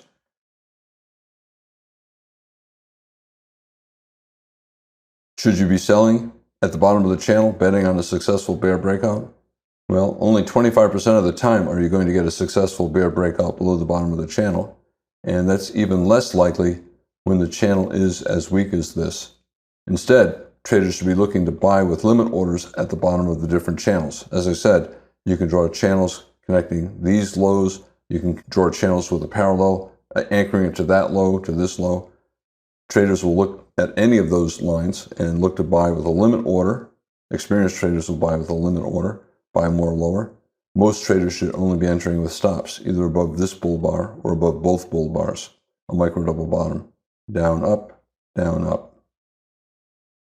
By the way, this is a second reversal down from the top of the channel. If we draw a line from this high to that high, the market reversed down.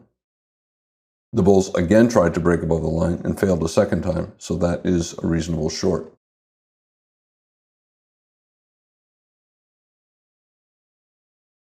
Most channel breakouts fail. Should you be selling with a limit order in this particular case? At the top of the channel, betting on a failed breakout? Well, this is a special case. We have a spike, pullback, channel, probably will convert into a trading range or a bull trend. I would not be selling this high, expecting the rally to fail and reverse down again, especially when you have a micro double bottom and you see this bar going up very quickly like this. I would not be selling that, betting on the top of the channel leading to a reversal down. Context is good for a bottom, a weak bear channel, and a good reversal. And then we have a very big bull trend bar. What's going on here? Is this bear selling at the top of the channel? Of course not. It's bulls giving up. Bulls deciding that it's a spike and channel bottom with a good reversal. Chances are we're going to have at least a couple legs up. The bears are giving up. They're not selling here, and the bulls are buying, expecting at least 2 legs up. A big bull trend bar early in a possible trend. It's a give up bar. The bears are giving up, and it increases the chances that we'll get a rally, at least a bull leg in a trading range, possibly a bull trend.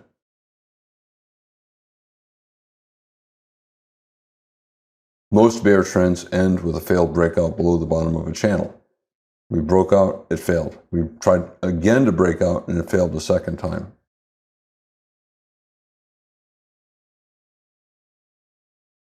I know it does not have a wedge shape. It doesn't matter. You could make it a wedge shape using this low and that low, and it would have more of a wedge shape. It doesn't matter. The key point is it's a weak bear channel, probably a bear leg in what will become a trading range or a bull trend. Plus you have a micro double bottom. So the context is good for a swing up. Do not sell at the top of the channel. It's a strong bottom, good context, and you have a big bull trend bar closing near its high. And you have good follow through as well. Instead of selling, you should be buying either the close of this breakout bar or the close of the follow through bar.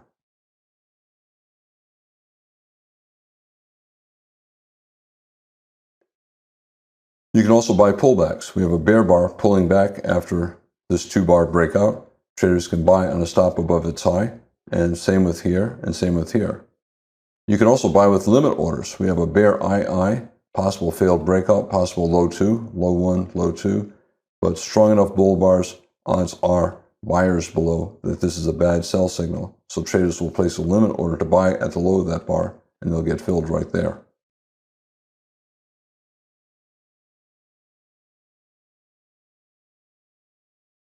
You can draw lines. You're seeing reversals down, lower highs, lower lows. You can draw that line. For the bottom of the channel, you can always create a parallel and drag the line to one of these lows or possibly even here to create a broad channel. You can also draw a line connecting lows on the way down. Different ways to draw channels, that's always the case. You never know which one most computers are using until you see a reversal up. Look at this bear bar. It's a very big bear bar. Not only is it a big bear bar, where is the last time the bears have had a bar that looks like this? More than 20 bars away. In fact, in the entire 50 or 60 bars of the bear trend, no bar is as strong as that bear bar. Whenever I see the biggest bear trend bar occurring 20 or more bars into the trend, what do I think is more likely? Is it the start of a new, even stronger bear trend, or is it an exhaustive end of the trend? It's more likely an exhaustive end of the trend. We're also down around a measured move based upon the height of this bull reversal, and that is a support level. Theoretically, you have a big bull bar. Theoretically, there'd be bulls buying here for a double bottom. There were not. If we break to the downside, it's basically a failed double bottom, and the market often falls for a height equal to the height of the neckline of the double bottom. So bottom should have been a second bottom. This would have been the neckline. Traders would look for a measured move up. Instead, we got a bear breakout below the potential double bottom. Traders look for a measured move down. The gap between this close and that low probably will close. It did close right here. This high went above that low. So this big bear trend bar, instead of being the acceleration of the trend into an even stronger bear trend, more likely it's an exhaustive end of the trend, which it was. Most sell climaxes, exhaustive sell climaxes, are followed by trading ranges, not by bull trends. But once you have the trading range, then the bulls can get a reversal up, which they did here. It would be unlikely for the market to fall like this and then reverse up here. It usually has to evolve into a trading range to stop the selling, and then the bulls have a chance at a reversal up. And notice where it's taking place, at the bottom of a channel. Obvious bear trend line, and then a parallel here. Or you can draw a channel line using these lows. In any case, it's a failed attempt by the bears to break below the bottom of the channel. It reversed up a little bit here, and it reversed up a lot there. Gap between the close of the big bear breakout and the low of the prior bar. And traders will buy. They'll buy the first reversal up, higher probability to buy the second reversal up. Here we have a double bottom, slightly higher low, but it's a double bottom, and a breakout from the double bottom, and this is a pullback. They'll buy that. Should you sell at the top of the channel? No, this is a pretty good reversal with two very big bull trend bars. More likely, buyers below the low of that bar. Bulls will buy the close of that bar. They'll buy the low of this bar. We got a small triangle, 3 pushes down, bear bar, bull bar, bear bar, bull bar, bear bar. So 3 bear bars, 3 sets of bear bars. So a triangle, and you have a bull bar. Traders will buy on a stop above the high of that bull bar and get filled here. I want to move on and talk a little bit about reversals and breakout failures.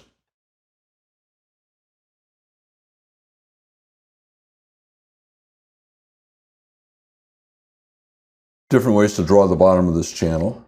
In any case, if the market is reversing up from the bottom of a channel, what's the minimum target? Well, the minimum target is for the market to go at least a little bit above the top of the channel. We're reversing down from the top of the channel. Minimum target is at least a little bit below the bottom of the channel. Different ways to draw the channel, so here, maybe here. The target was reached here. We got a little bit below the bottom of the lower line.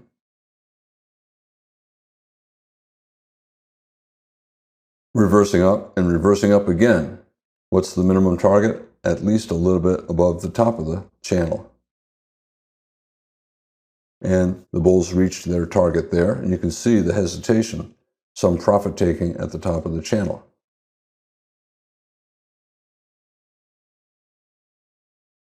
Obvious bear channel, lower highs, lower lows, and we're getting a bear breakout. However, 75% of breakouts above or below channels fail. A bull breakout here, it failed. A bear breakout here, probably going to fail. Especially when you look at this big bear bar and then a bull bar, bad follow through. Bear bar, bull bar, bad follow through. Usually the breakout fails within about 5 bars. The biggest bear bar in more than 20 bars, in fact, the biggest bear bar in 70 or 80 bars, more likely an exhaustive end of the trend. Sometimes you get one more sell climax before you get the reversal. Big sell climax, a consecutive sell climax. The market probably will reverse fairly soon.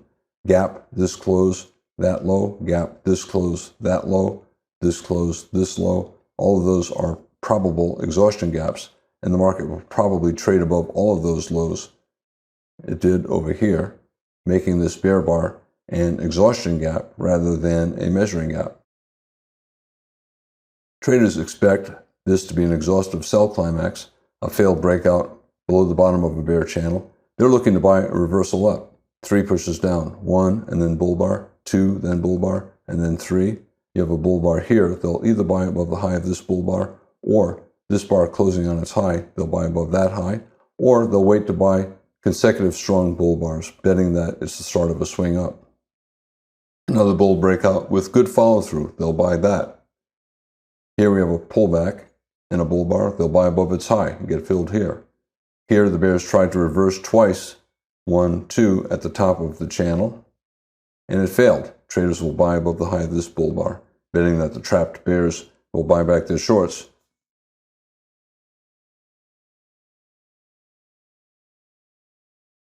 Reversal down from the top of a channel. Minimum target is a little bit below the bottom of the channel, and that target was reached. Reversal up from the bottom of the channel. Minimum target a little bit above the top of the channel, and the bulls reached their target here. However, it continued up much beyond that.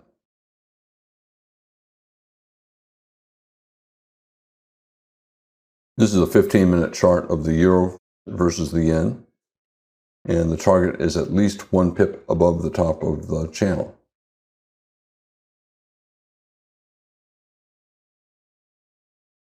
Reversal down, we can draw a line, and then expect a reversal down here. But look at this. We're getting a bull breakout above a wedge top. It's a wedge, 1, 2, 3, and we're getting a bull breakout. In general, if you break above a logical stop area, 50-50 chance you'll get a strong trend up, 50-50 chance the breakout will fail and you'll get a reversal down. I have the wedge drawn here, but here is a very strong rally. A lot of traders would say that the wedge began here, so this would be the first push, this would be the second push, that would be the third push.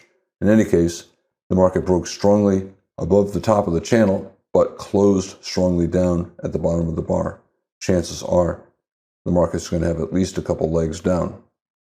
Is this one pullback 2? Very tight bear channel. It's probably the first of 2 bigger legs. So 1 pullback and then 2 or 2. Most of the time when the market tests the top or bottom of a channel, it goes beyond. It overshoots the line before it reverses. Sometimes when it tries to test a line, it reverses up before reaching the line. That is an undershoot. Here we sold off. We went down and up, and then down and up. We have a micro double bottom, but it did not quite reach the line. That is an undershoot.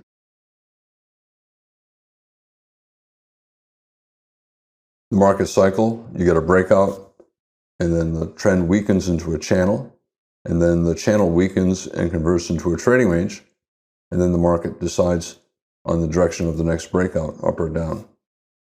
We have a wedge channel and a strong bear breakout, 2 legs down, 1 pullback 2. You could even call this a spike in channel bear trend. Bear breakout, pullback, and then several steps down, and a bear channel, wedge bear channel. Even though it's a spike in channel bear trend, it's still a leg within a large trading range. Just like this is a strong leg up, but it ended up as simply a leg within a big trading range.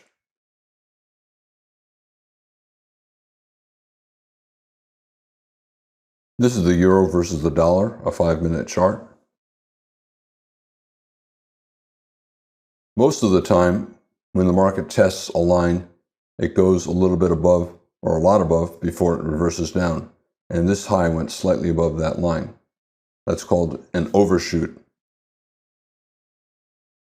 Examples of overshoots, I can draw a line.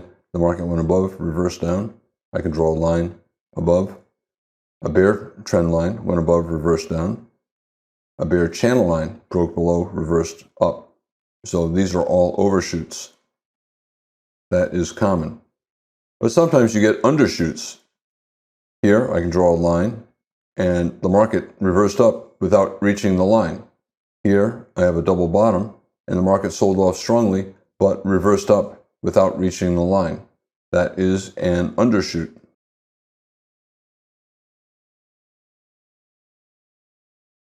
Channel, it's an expanding wedge type of channel, but it's a channel. Channels usually evolve into trading ranges. So we have a very strong bull breakout, a weak channel here. It tried to get stronger, 3 pushes up, and it evolved ultimately into a trading range. Market cycle. You got a strong bull trend and then a channel and a weaker bull trend. We're getting higher lows and higher highs, so it's a channel. And you'd expect a downside breakout and the evolution into a trading range, which is what we got. That's what usually happens. It's easy to confuse broad channels and trading ranges because broad channels often spend a lot of time going sideways. When you look at this, is this a bear trend, a bull trend, or a trading range? It's clearly a trading range, but look more closely at it. Getting lower highs, so it's actually the early stages of a bear trend. Lower lows, so it's clearly a bear trend as well as a trading range.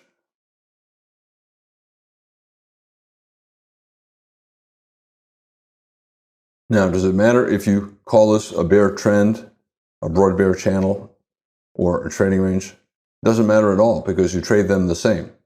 You're going to buy low, sell high, and scalp. You're scalping because you do not expect any leg up or down to go very far.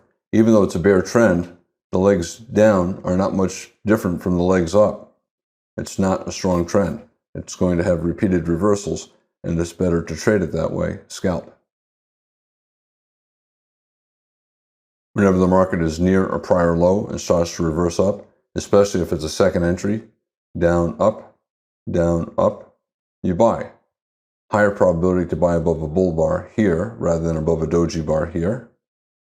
You could do either one though. Strong rally, but below the prior high, maybe a trading range, maybe a channel. Traders will look to sell. A low too short, low 1, low 2, bear bar. Some traders will sell this.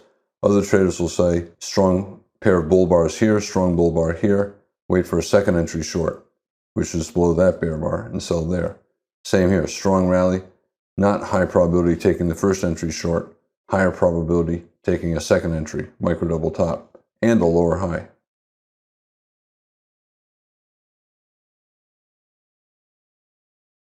You can call it a trading range, you can call it a broad bull channel, doesn't matter. The pullbacks are deep, they last a lot of bars. Bears will be selling rallies, at least for scalps. It's also a bull channel. Breakout, pullback a lot of bars, pullback a lot of bars, but higher lows, lower highs, and converging lines. It's a spike in channel bull trend. Clearly a trading range, but lower high and lower lows. So it's also the early stages of a broad bear channel.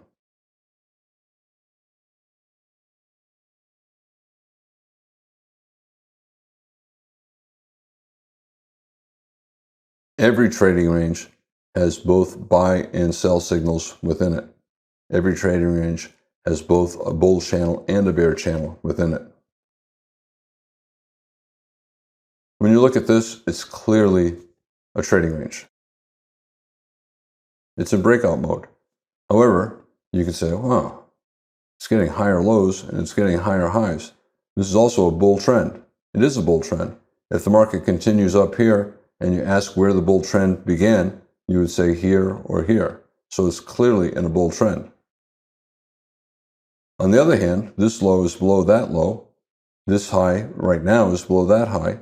So it's also a bear trend. And if this continues down here, below the bottom of the screen, and someone asks where did the bear trend begin, you'd say right here. So at this point, it's in a bear trend and in a bull trend. And that's the case with all trading ranges. They're neutral. They have bullish properties, they have bearish properties. It's in breakout mode. Eventually, one side will win. Obviously a trading range, we're going sideways.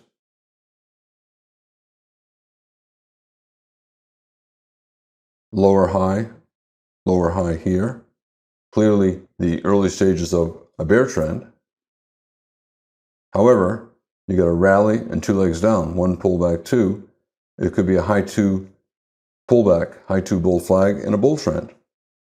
Once the trading range goes on for 20 or more bars, the probability of a bull breakout is equal to the probability of a bear breakout.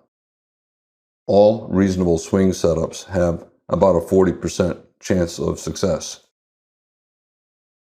I say that, but there's a 50% chance the final breakout will be up and a 50% chance the final breakout will be down.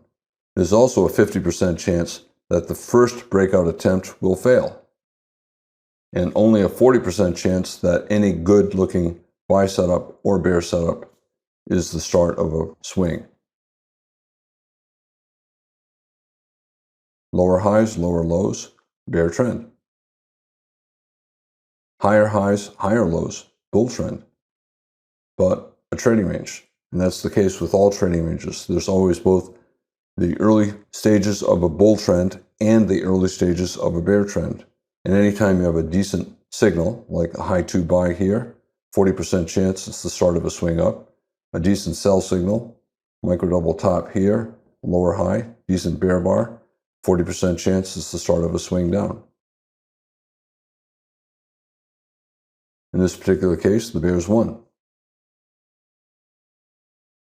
A big bear bar closing on its high, and a follow-through bar, probably a measuring gap, not an exhaustion gap. And you can see the bulls kept trying to close the gap. They keep trying to make the market go up above this low and that low to close all possible gaps. They're failing. Instead, double top bear flag. This high, that high, expecting lower prices.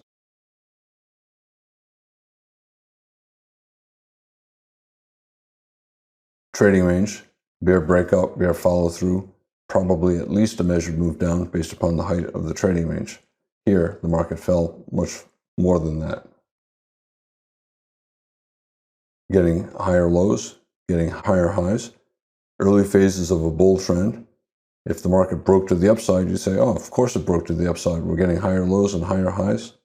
If it goes to the downside, you'll say, oh, of course it went to the downside. We're getting lower highs and lower lows. Trading range always has both an early bull trend and an early bear trend. 50% chance the bulls will win, 50% chance the bears will win. Highest probability, don't enter until you see a very strong breakout. Lower highs, lower lows, bear trend, higher lows, higher highs, bull trend. This is a close-up of up here, this yellow line, just to show that we had a higher high. This high went a little bit above that high.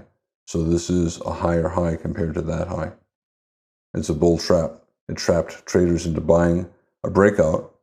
At one point, this was a bull bar on its high, looking like it was going to successfully break to the upside. But by the end of the bar, it was a bear bar closing on its low. It was a failed breakout above the top. Bulls gave up.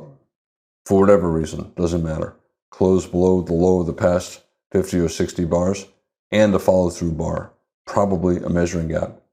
The bulls tried to close it here, they tried to close it again here, they tried to close it again here, they could not. Several attempts to close the gap fail. You have to expect the reversal down. Traders will be selling for any reason. I began by talking about using limit orders to fade tests of channel lines, top or bottom. I then talked about how most trends begin with a breakout, even if the breakout is not that obvious. I talked about reversals and how breakouts often fail and lead to reversals. Then trading ranges and broad channels. You often cannot tell them apart because they often both coexist. Most broad channels spend a lot of time in trading ranges, and most trading ranges have broad bull and bear channels within them. And that's how I finished up talking about trading ranges containing both bull and bear trends. Every trading range, always 100% of the time, has an early bull trend and an early bear trend within it. I'm Al Brooks. Thank you for watching the Brooks Trading Course. This is the 6th and final video on channels.